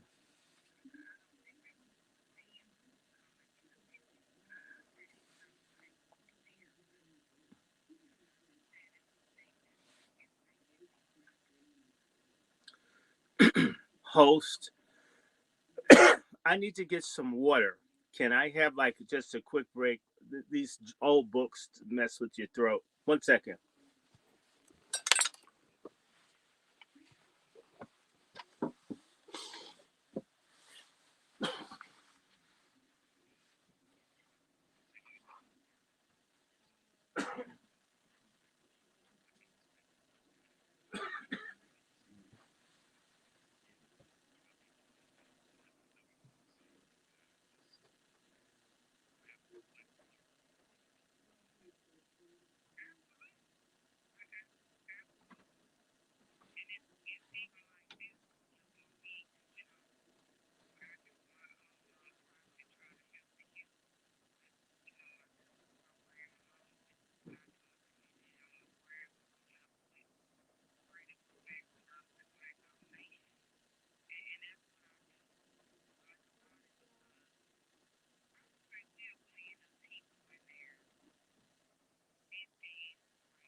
Mm-hmm. Okay.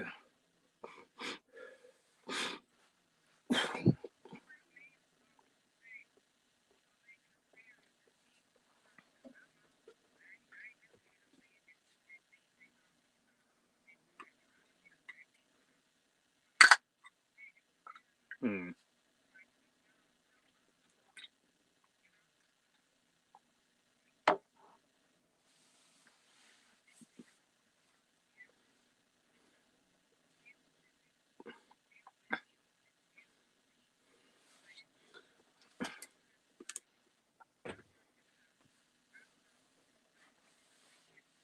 Yes. Yes. Yes. Ch- and on your chest.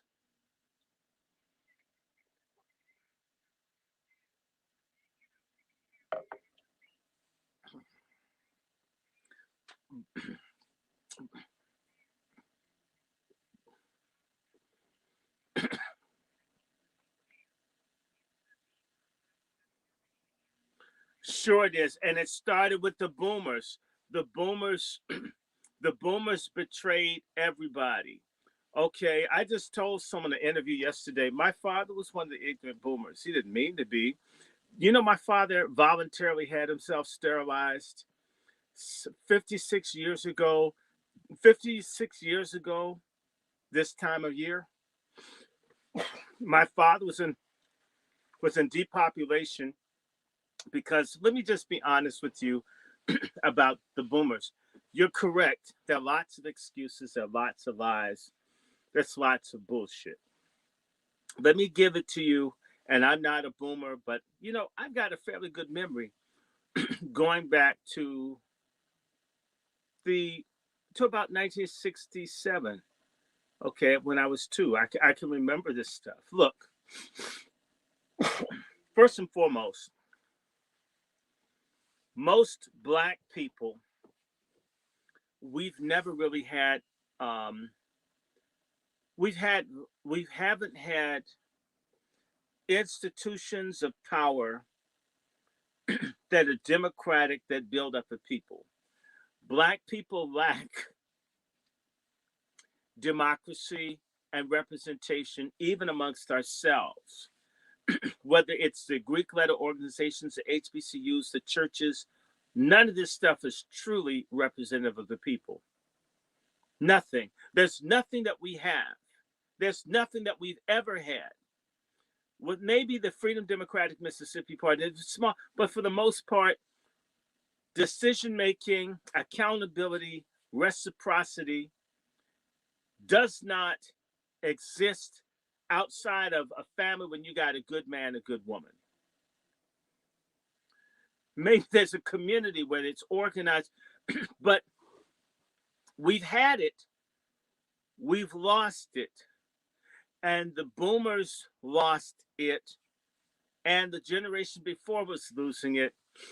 We probably reached a peak about, say, 1910. We've been in free fall. Let me deal with part of the issue. The Boule was established in 1904.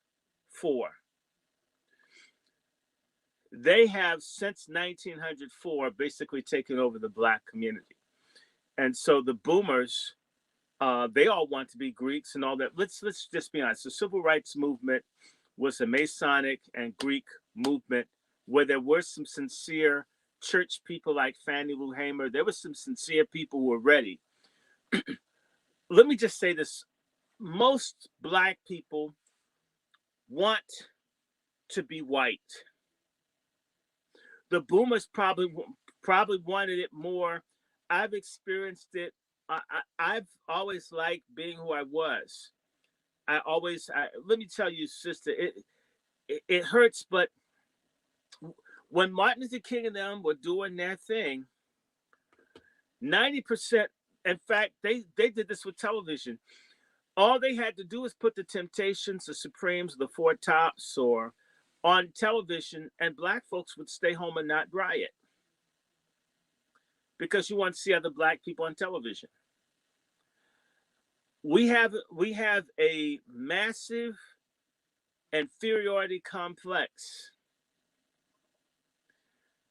that is so profound, and it's been carried over generation after generation. And the boomers had the best chance to break out of it and blew it, because the dream was always to fit in, not to be who you are.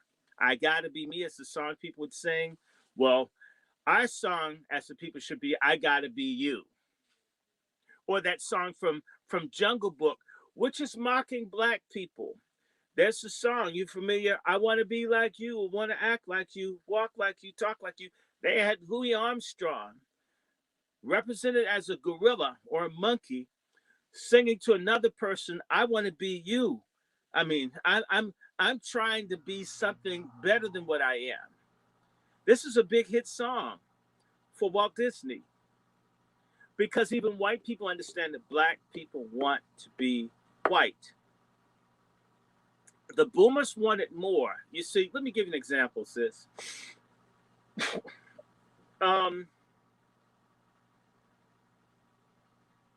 I grew up desegregating schools. So I have all the knocks, rocks in the head and getting spit on and all this other kind of stuff. I was done at 5. And I asked my parents, why do we have to live here with these people? They hate us. My parents says, well, we're trying to make things better. I says, it's better that people hit me in the head with a rock and I've got a gash in my head. How is this better? Did you get hit in the head with rocks? And by the way, my parents say don't throw rocks back, because part of getting to be with them is a simulation. There are 2 drives in the black community: nationalism and independence, and a simulation, which isn't really integration. But it's called integration because if you look up a simulation, it basically means destroying who you are to become something else. The Boule want a simulation. There are other people, the minority, and sit down and think about it. A simulation appears to be easier than going your own way. A lot of our people are lazy. A lot of our people don't read. A lot of our people don't. I mean, look, I talk to people in Africa, and I've had to send them pictures of poverty in America. They were shocked. They think we have it better. I mean, they tell you how perfect America is. I've had to cuss someone out and say, why are you making America perfect? A society based on slavery can't be perfect. It has to have defects. Okay, most of our people are lazy, and I'll tell you what it really is, sister. The boomers and black people in general can't accept how universally hated we are. Okay? I had no choice. Kids spit in your face and the teacher write you up, and I get beat when I get home for getting spat on. I'm painting and a kid stabs me in the eye with black paint because I'm not dark enough, and the teacher covers up and lies. Right? I'm done. Right? But other people, I had this dude who was a boomer named Murphy McKinney. He was one of the head people of the NAACP in Jackson, Tennessee. He said that Obama was his reparation. And Obama made all the lynching and murders of black people worth it. Are you hearing me? He said this to me. And so, but I watched black people run. Black people are still lying about Obama. They're lying about Joe Biden. Here's a man that rapes his own daughter. What's he going to do for you? When you present them with the information, they get mad. And so we're in denial because you know what?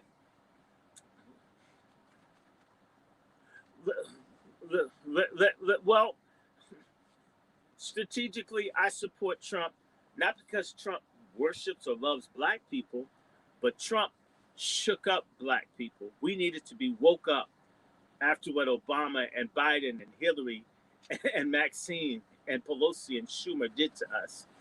Something needed to shake us, and he did it. And it broke my heart that he lost because black folk were buying weapons.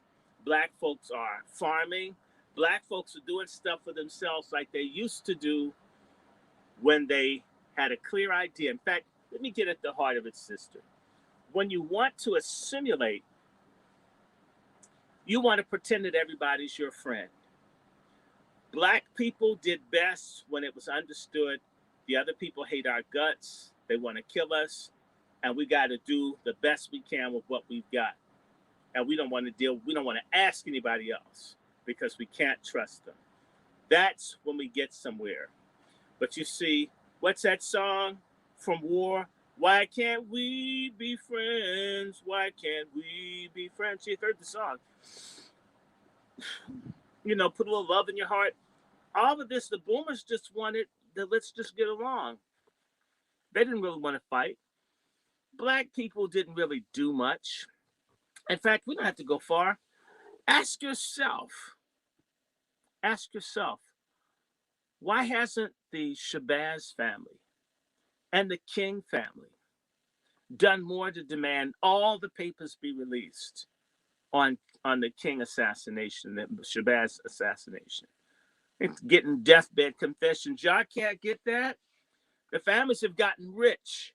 They've done everything except sell Coretta Scott King's old Kotex for money. And y'all can't find out who did it with names and restitution. Since they want money, shit, give me $1 billion. You shot my daddy. It's in the damn house. They would pay it. But there's still a desire to be liked. My father asked Martin Luther King III, isn't the dream to be white? That's what my father asked. And he says, the dream isn't to be white, but to be like white people. Well, what's the difference? This is his answer. This is the genius who's one of the Messiah that's going to save us. Look, we have to be honest that a lot of black people are dumber than a bag of rat shit. And they've been put in positions over things to rule us, to keep us screwed. Okay? Just talking to me, you understand. My students told me when I was doing adult education at Lane, I'm coming to every class. You're going to be fired. And this is because you committed and you're saying stuff to us. You're making us think. They won't tolerate this. We have, in fact, one of the worst things that we have is we have, pardon my language, a bunch of predator, brother fucker, nigger preachers, and some of them female. And the church, which could be our greatest institution, fails more often than it succeeds because it's a Ponzi scheme for rogue niggas who don't want to work 9 to 5 to get 10% of everybody else's shit. It's not about service or liberation. In fact, if you want to look at the people, at the core of every people is their spirituality. The spirituality of black folks in the church. We got to love everybody. And yet, if you love everybody, why there's so many nigger denominations? Why can't you coon preachers come together and just have one church? Because the power and riches that can be gotten in the community, the pennies of black people, if you come together, it's harder for people to steal, loot, and thug and crook. So this confusion makes a lot of money for black folks who pretend that they care, whether they're celebrities, you name it. It's the same way in Africa. They make more money off of diamonds and hardwood when the country's at war because they can do whatever the hell they want. If the black community was organized and united, do you think Jamal Bryant would be preaching anywhere with all these babies out of wedlock? Do you think that T.D. Jakes, who I suspect has a double life, I mean, it runs the family. Yeah, I think so. I said it.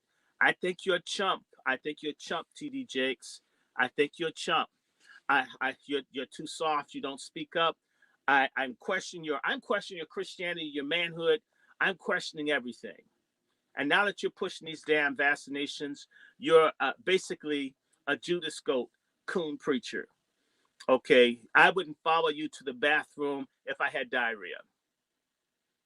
Okay? These people, until we have, and I'm saying to you, what's lacking in our people are values and commandments and laws that we stick to, that will be enforced. That means if a brother puts his hands on you, sister, I mean, we just have to go out and, we don't want him to get to the police station. We want this dude to understand you put your hands on a black woman. That's the last thing you're going to touch. She's not your woman. If your hand didn't touch her in love, we'll break all the fingers on your hand. If this happened, same thing. You're a sister and you lied about child support, we're going to take your furniture, your book, your drawers, and we're going to cash it and give it as restitution to the dude you lied on. If we had law and order and enforcement, see, there are laws in the books right now to prevent blacks from being killed by policemen. They were put out in 1870, 1871. The Congressional Black Caucus and the NAACP are using these on Trump, but they've never, in all the years of NAACP leadership, murdered, assassinated, bombed, lynched, burnt, shot down. They've never used it, but because they're going to get some crumbs from some white liberals, they're going to go and try to get an enforcement of a law that they've never used to protect their own members.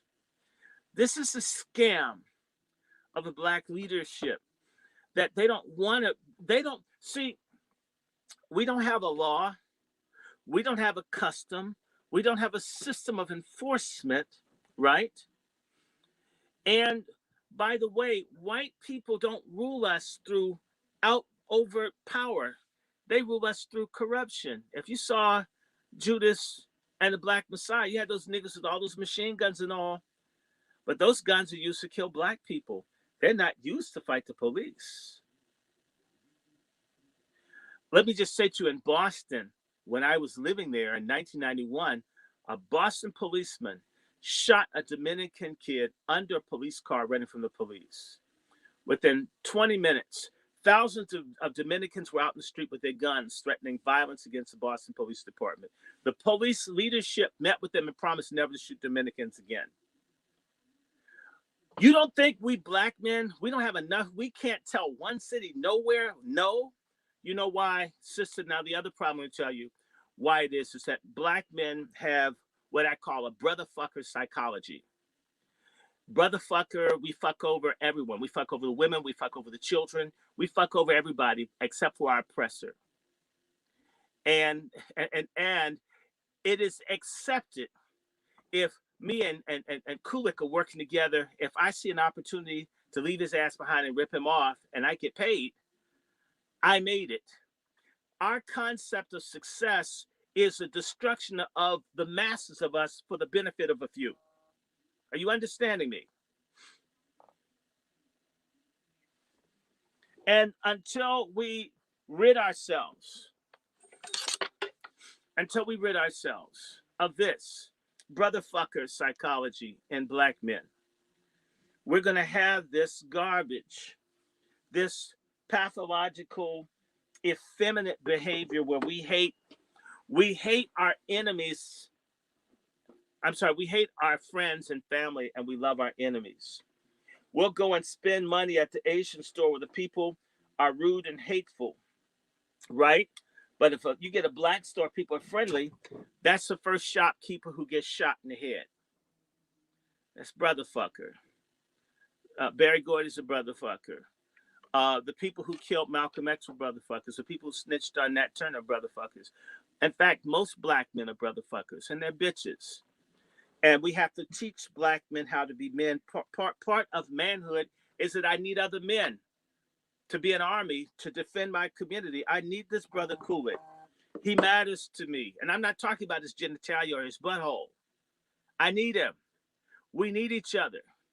And we have to have the kind of community and collective love where if sister someone does something to you, I don't even have to know you. I just want to see them punished, especially if you're a righteous sister. I don't even care anymore. So if the day that we start saying, if you do it to even one of us, we're all going to flick off. We don't care what it is. The day that we say, Bank of America, you bastards, just because you had that bitch Kamala cover up for you. We're going to take all of our money out of your bank. We're going to do currency buys. We're going to crash your stock. We're going to make your board of trustees or whatever want to commit suicide. If you don't fix up Skid Row, we're going to give you a week. Make us a deal. We're starting at $25 billion. And they blink their eye, 50 motherfuckers. The day that we start doing this, and we mean it, and someone won't go back and say, well, you could give me 50,000, I won't help Cool, which is what, because the brother fucker, and he has a cousin or a companion, that's a pork chop feminist, the asshole black woman who hates black women and black men and black children. But, she's a queen and all this other shit that I've heard. I don't believe it. And Coolic doesn't either. That's what we get along, right? I'm just saying, we've got these personality types and we have these acculturations that have to be eliminated. And this can't be done with the gun. It has to be done with the heart and soul of a few. If 1% of black people cooperated together, the whole nation would be in terror. Okay? Sister, they don't kick me off of Facebook because I'm pretty. They don't kick me off of YouTube because I'm pretty. They kick me off of YouTube and Facebook because I'm impacting how certain people think and they want my ass shut up. Okay? It's just is. We only need a few people to work on something as basic. Okay? Stephen Biko wasn't running around with guns. Stephen Biko had a community center to teach black people to give a damn about each other. The people were so terrified that we have to kill them. If these black people start liking and wanting to be together, if someone puts a hand on one of them, it's going to make all of them go crazy. They understand Steve Biko's effort was to work on the mind and the heart in South Africa. Malcolm X was talking about this, but Islam is not the model. It doesn't treat women good enough, if you ask me. I don't care who Muslim disagrees, go to hell. Women catch hell in Muslim countries. I've seen it. I'm sorry. And brothers who want extra pussy, you do that in Christianity. You don't have to get another religion and get all the names, and then it's all this shit I can't pronounce. It's really annoying.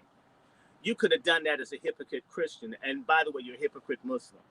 Okay, so even that, do you get a lot of the stuff, the strategies you see of coping is to escape being black. Most people don't want to be who they are. I remember skin lightening cream and processes and all this stuff that black people are doing to not look black. Okay? Black churches that get images of white Jesus and they keep everything white, whatever. Most of us don't want to be black. So the goal must be to find the few people who want to be who they are and do something with them. A book group, a tutorial, an independent school, find something, a restaurant, a poetry group, a drama club, find something that can be made into an institution and that becomes that can help empower and give people a sense of love, community, respect, rules, laws, reciprocity. That helps. That helps. What?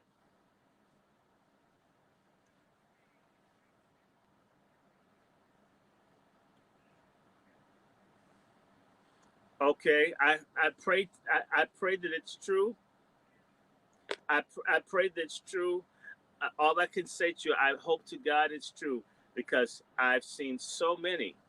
I'm not saying that you're not telling me the truth, but I've seen so many people mislead our folks with false hopes. You get this charismatic leader. I don't want to be a charismatic leader.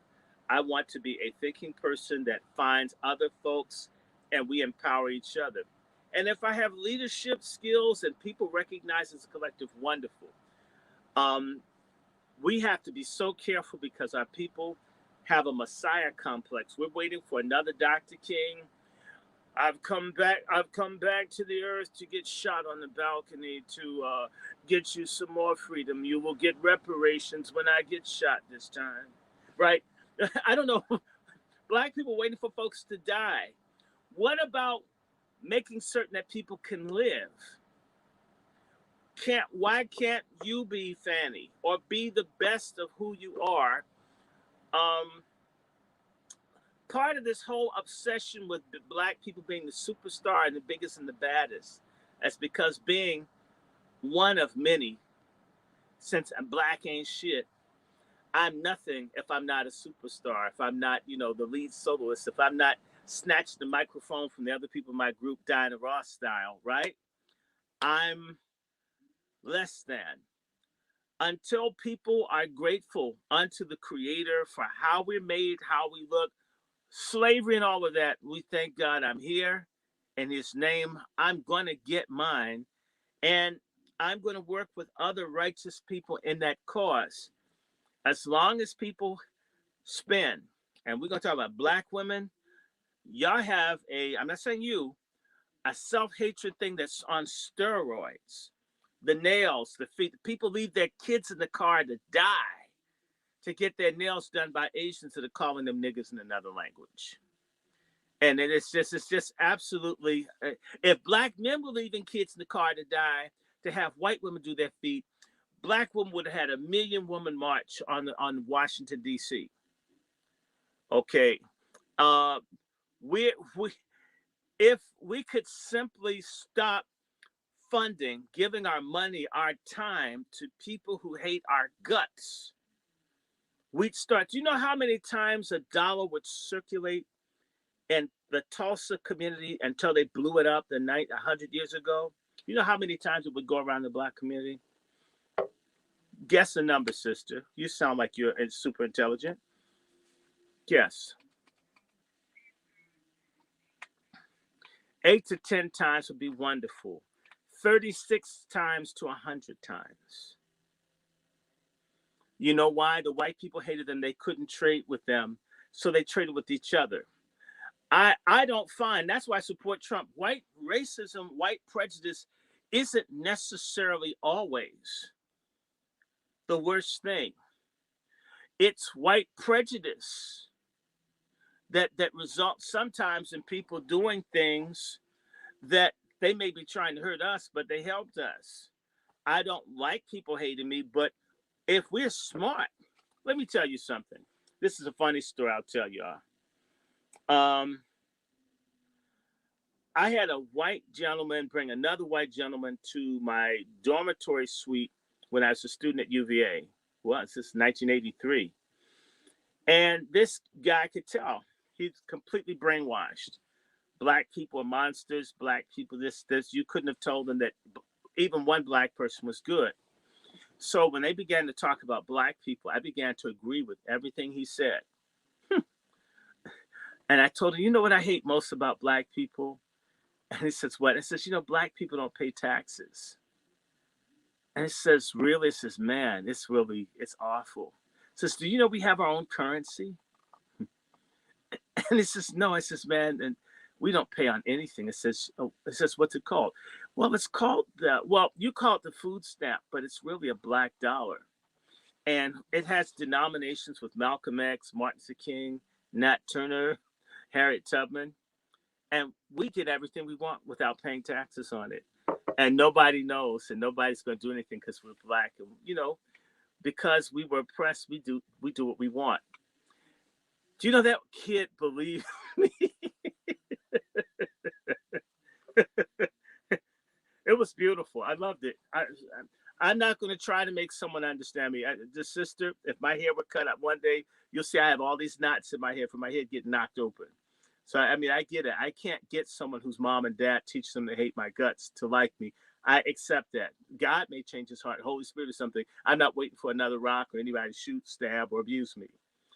And you know what happened? This guy, so full of hate and rage against black people, began talking about how black people didn't pay taxes and the cafeteria with a whole bunch of whites at the all-white table. And he started talking about how black people had their own currency and how the food stamp had all these black leaders who hated white people. And one of the people at the table was white that had been on welfare. He lost it and cussed the guy out and says, you're a redneck, you're stupid. Basically, that nigger's smarter than you. You mean you believe that nigger? He told you that. Now, he's made a fool ass out of you in front of all of us. Says I was on welfare. There are white people on the food stamps. There are no black people. I mean, do you know what happened? The guy came back crying and screaming that I had lied to him. And I said to him, well, I'm black. And no black people tell the truth. We're all liars. Even when we're trying to tell the truth, we'll tell a lie. That's number one. Number two, black people are supposed to do whatever white people say do, right? Don't you hate black people? Don't you want to believe that we're bad and degenerate and we're criminal and we're irredeemable? Don't you? Okay, so if I had argued with you, I would have been insubordinate and disrespectful to my white superior, which, I mean, basically doesn't work for anybody. You're mad, then I'm worried. And I says, but you know what? I'm really disappointed. I came to this school to meet white superior people that would know how to control black people like me. If your generation represents what the future is, you're not going to be able to hold on to what your grandparents and great-grandparents had. Get out of my room. And we never had another problem because by using reverse psychology, he discovered black people are smart. Black people are devious. Black people are psychological. My God. So he didn't think I was subhuman after that. If I tried to show him our history and black people fought in the Civil War and there was Cheswick, the black man who wrote with Paul Revere, who actually warned that people wasn't Paul Revere, his ass went in the wrong direction. None of that would have helped. So sometimes reinforcing someone's stupidity works better than trying to point them in the right direction because they don't want to do the right direction. So if we knew how to make racism work, I'll give you one more story, sister. This pedophile act that Nancy Pelosi wrote that took all the funding from the black colleges is called HR 5. 2 years ago, when I started the movement against HR 5, you're talking to him, I couldn't get a lot of newspapers to pay attention to this. I called a Christian newspaper called Charisma in Florida and talked to this hostile white female reporter who wasn't interested in what I was talking to her about. I couldn't get her to see that this is bad. Incest, pedophilia, necrophilia. Do you know that this bill literally opens the door where if you have like having sex with the dead, you can do it to someone's mama's body at the funeral parlor where you work and your bosses can't tell you not to. Can you imagine someone fingering your mama or your grandmother and getting their jollies off on the corpse of your family, your loved one that's deceased? but they can. Look, I tried to get this lady to hear me, and I realized the problem is she recognized my voice sounds black to her, so there's nothing I can do to reach her person to person because I'm not a person to her. So I said to her, ma'am, I don't think you're understanding me, but let me tell you something. I'm a direct descendant of John C. Breckinridge, the Secretary of War for the Confederacy, Vice President under James Buchanan, number two in Electoral College votes against Abraham Lincoln as a pro slavery Democrat. That's my bloodline. If the Gay Equality Act passed and I decided to be gay, and then I decided to be a trans woman, I would be more than qualified by my lineage to be head of the Daughters of the Confederacy. Would you like that? Since you know how over the top black sissies are, can you imagine us in Scarlett O'Hara dresses with parasols in your restroom with beards? What would that do for race relations? You know, that broad typed the article in 3 minutes and was up on the internet in 15. Understanding, I, I, I, I don't appeal to people's better nature if they don't have one. Appeal to the fact that if you don't want black dudes with big dingalings with parasols acting like they're Scarlett O'Hara in the bathroom, bitch, write an article.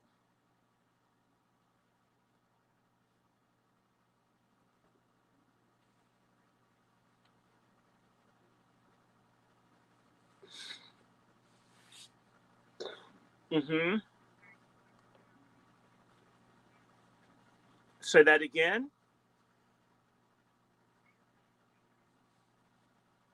Uh, okay. Okay. Yeah. I remember. Well, text me. You've got mine.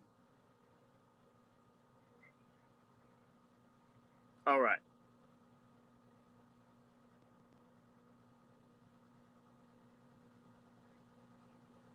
Okay. So, Brother Coolic, you about going? Okay. Yeah, well, go ahead because you know what? I've got something to do at 9, and I want to talk to the people in my chat room because I got to talk about Vernon Jordan. It's going to be fun. But, well, take your call real fast. Let's see. I promise not to talk as much.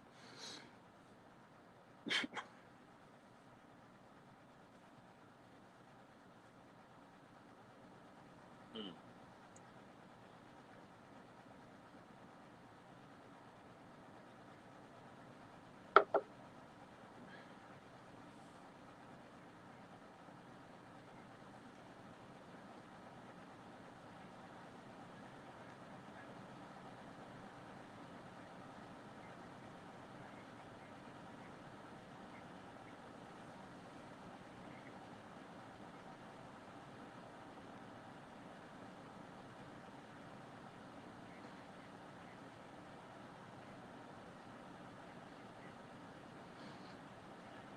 I didn't see it yet.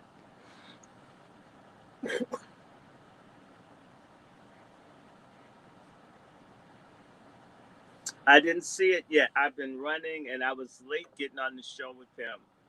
But he was kind enough to move it back to 6:30.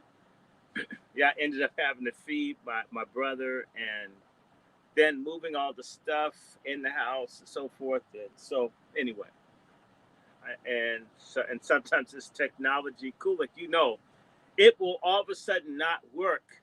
Everything's set up, and so when people say what you didn't do, they're very judgmental. It's like all of a sudden the lights aren't working, so I have my own light that I brought in. I mean, so I got to change all the lights in there. I don't know why that happens, and they're paying changing fluorescent lights. You just always deal with something, but I'm gonna keep doing this. So, brother, that's it. Let me step out. I want to talk to people in my rooms.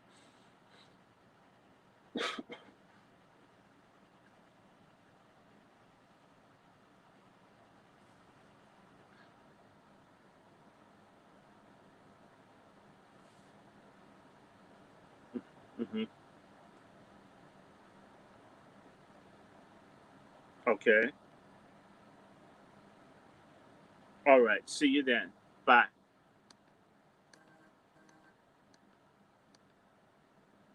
Okay. What's over here? Okay, let me go back.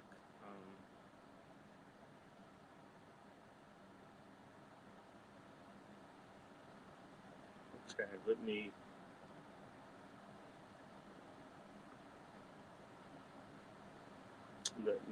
update this. Nope. So everybody, I was talking to Brother Coolic, and I want to say this to y'all because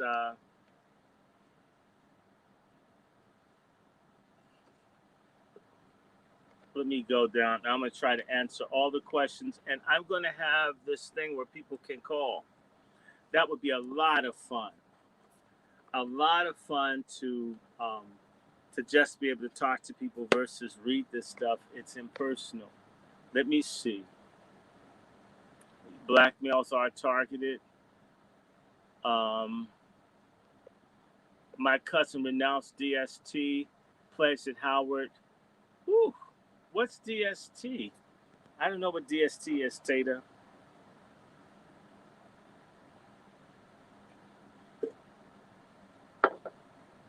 I don't know what DST is. Ma Rainey film, yeah, I haven't watched. I saw the Billie Holiday one. I don't think I want to see the Ma Rainey one because they keep pushing this sex thing, and sex is there. I'm not even saying it's not there, but is it only gay stuff? Most people aren't gay. It's a small percentage of the population. It seems as if heterosexuals should get 90% of the attention, if not 95 to 96%. Yeah, and in fact, 97, and the rest would be sort of like, for real, what actually happens. Thank you for all the compliments. Um, um, yeah, a lot of people are jealous of black women. A lot of times, black women don't know. It's true that Henry Kissinger wants blacks to be gay. Hazel Scott is beautiful. I love her. Thank you, Indigenous survivor, whoever that is. Tater Whittish, Judge Joe Brown is okay. I give him a pass. I mean, I get along with them. I mean, if people, I pray. I pray that people's heart is good. I like a lot of what's being said and done on this platform. Um, Rosa Parks, government agents, not exactly. They were people who were trying to use the integrative approach, although Rosa Parks liked all the radical people, Robert Williams and Malcolm X. So be careful. I don't think Rosa Parks was an agent. People trying to kill Rosa Parks. Here in D.C., off of Connecticut Avenue, there's a house that she used to hide in because people were going to kill her. And I'm talking, she left Alabama. She had to come here and hide to keep them from killing her. Rosa Parks was fighting to prevent black women from being raped. I just don't believe that she is anything other than a sincere sister. I'm glad your mother made you fight back. Hmm. Let me see. Where is it, Lacey? Hmm. Yeah, when a white kid spit on your son, fought back. I'm sorry, he's kicked out of school. Yeah, I got in trouble. Martin Luther King was a glorious failure. I think he figured it out late in the game, too late. A lot of black folks, we we know about everybody but ourselves. We should know. Martin Luther King should have had a better command of certain things. But what I want to say of Martin Luther King is that Martin Luther King was interested in tangibles, but the people he worked with were not. The preachers were not. They were afraid. Okay. Um, Well, fear is a satanic spirit, and fear is a system of control. As long as we're afraid of people, they control you. The scriptures have a saying, don't fear not he who can kill the body. In other words, don't fear who can kill you, but fear him. I'll tell you who to fear. Fear him who can kill the body and cast the soul into hell. No one, black, white, or other, can put you in hell. They may kill you, but they can't put you in hell. We need to connect to whatever it is that is greater than life itself, that guarantees, one, a degree of peace of mind and security in the world in which you live, and even greater in the world to come. And pardon my Christian beliefs, but they work for me. Let me see. There was a thing here. Where is it? We need our own businesses. We need everything. We need our own council. You have the American Jewish Congress. Where's the Congress for Black people? I'm not talking about in the political caucus. I mean, and the American Jewish Congress is powerful. Jews have powerful sovereign organizations that fight for them. We could have the same thing. We have organizations dominated by outsiders, interlopers, who, and also by lickspittle, sellout, deviant, Judas Goat, Benedict Arnold traitors who run things. Until we change that state of affairs, we're damned.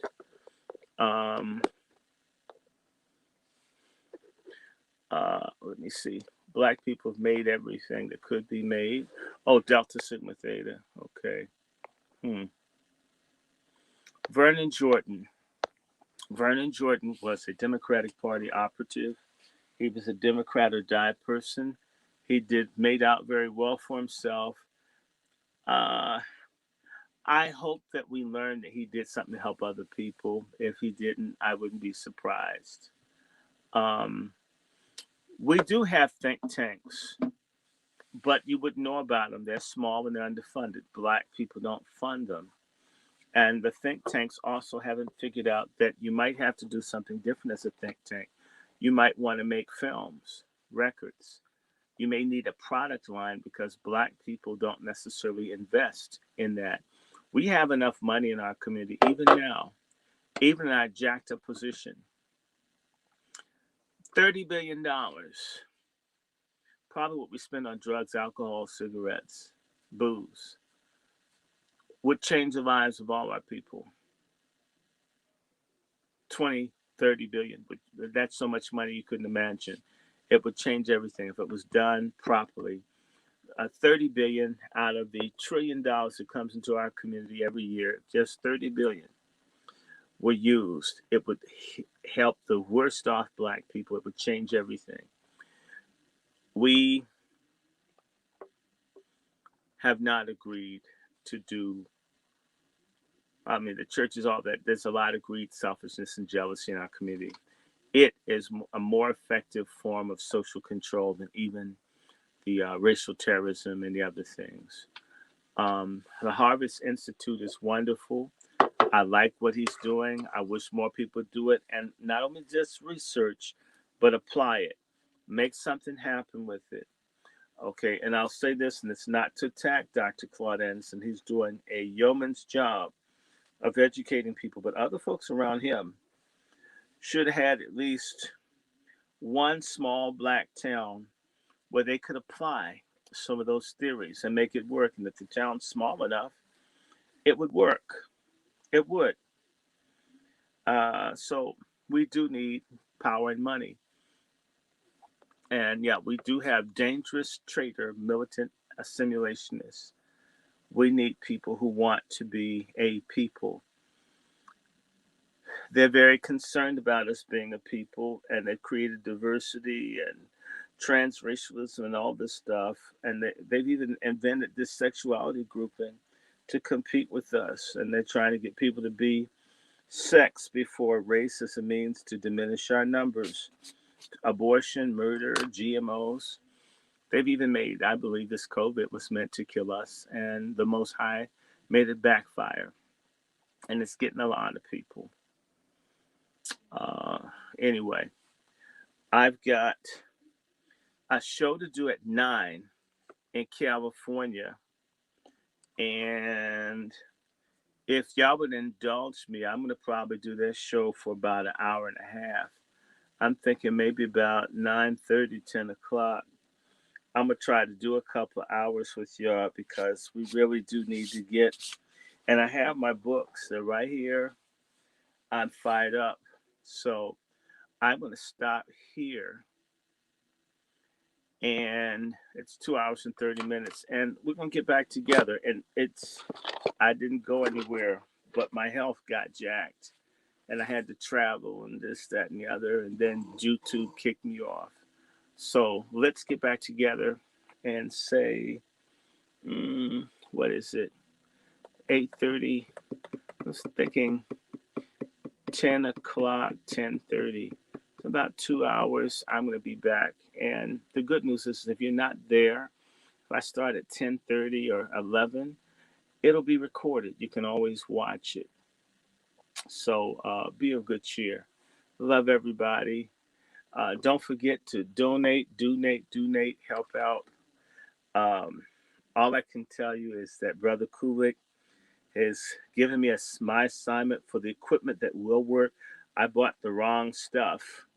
I bought stuff that is PC applicable, but it won't work for the Mac.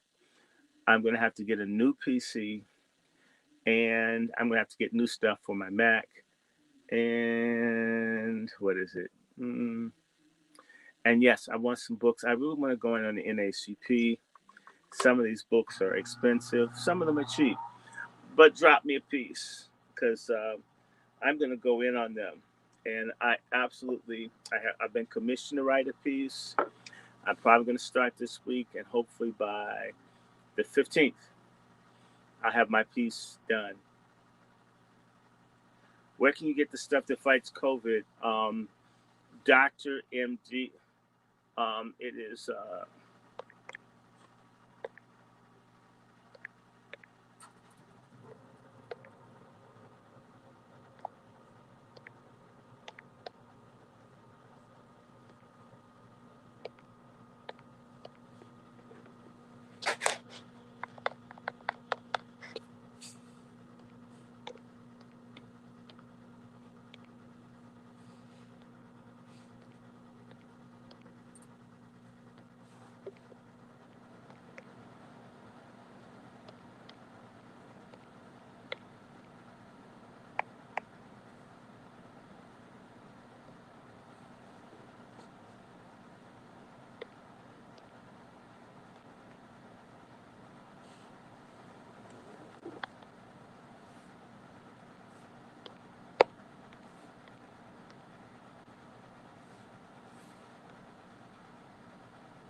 MFM, everybody. Ivermectin and hydroxychloroquine. It's called, if you're reading this feed, it's frontlinemds.com. If you can't reach anybody, send me an email. I have always hooked people up with a doctor, too, that I know. Okay? I'm out of here. Bye-bye. God bless.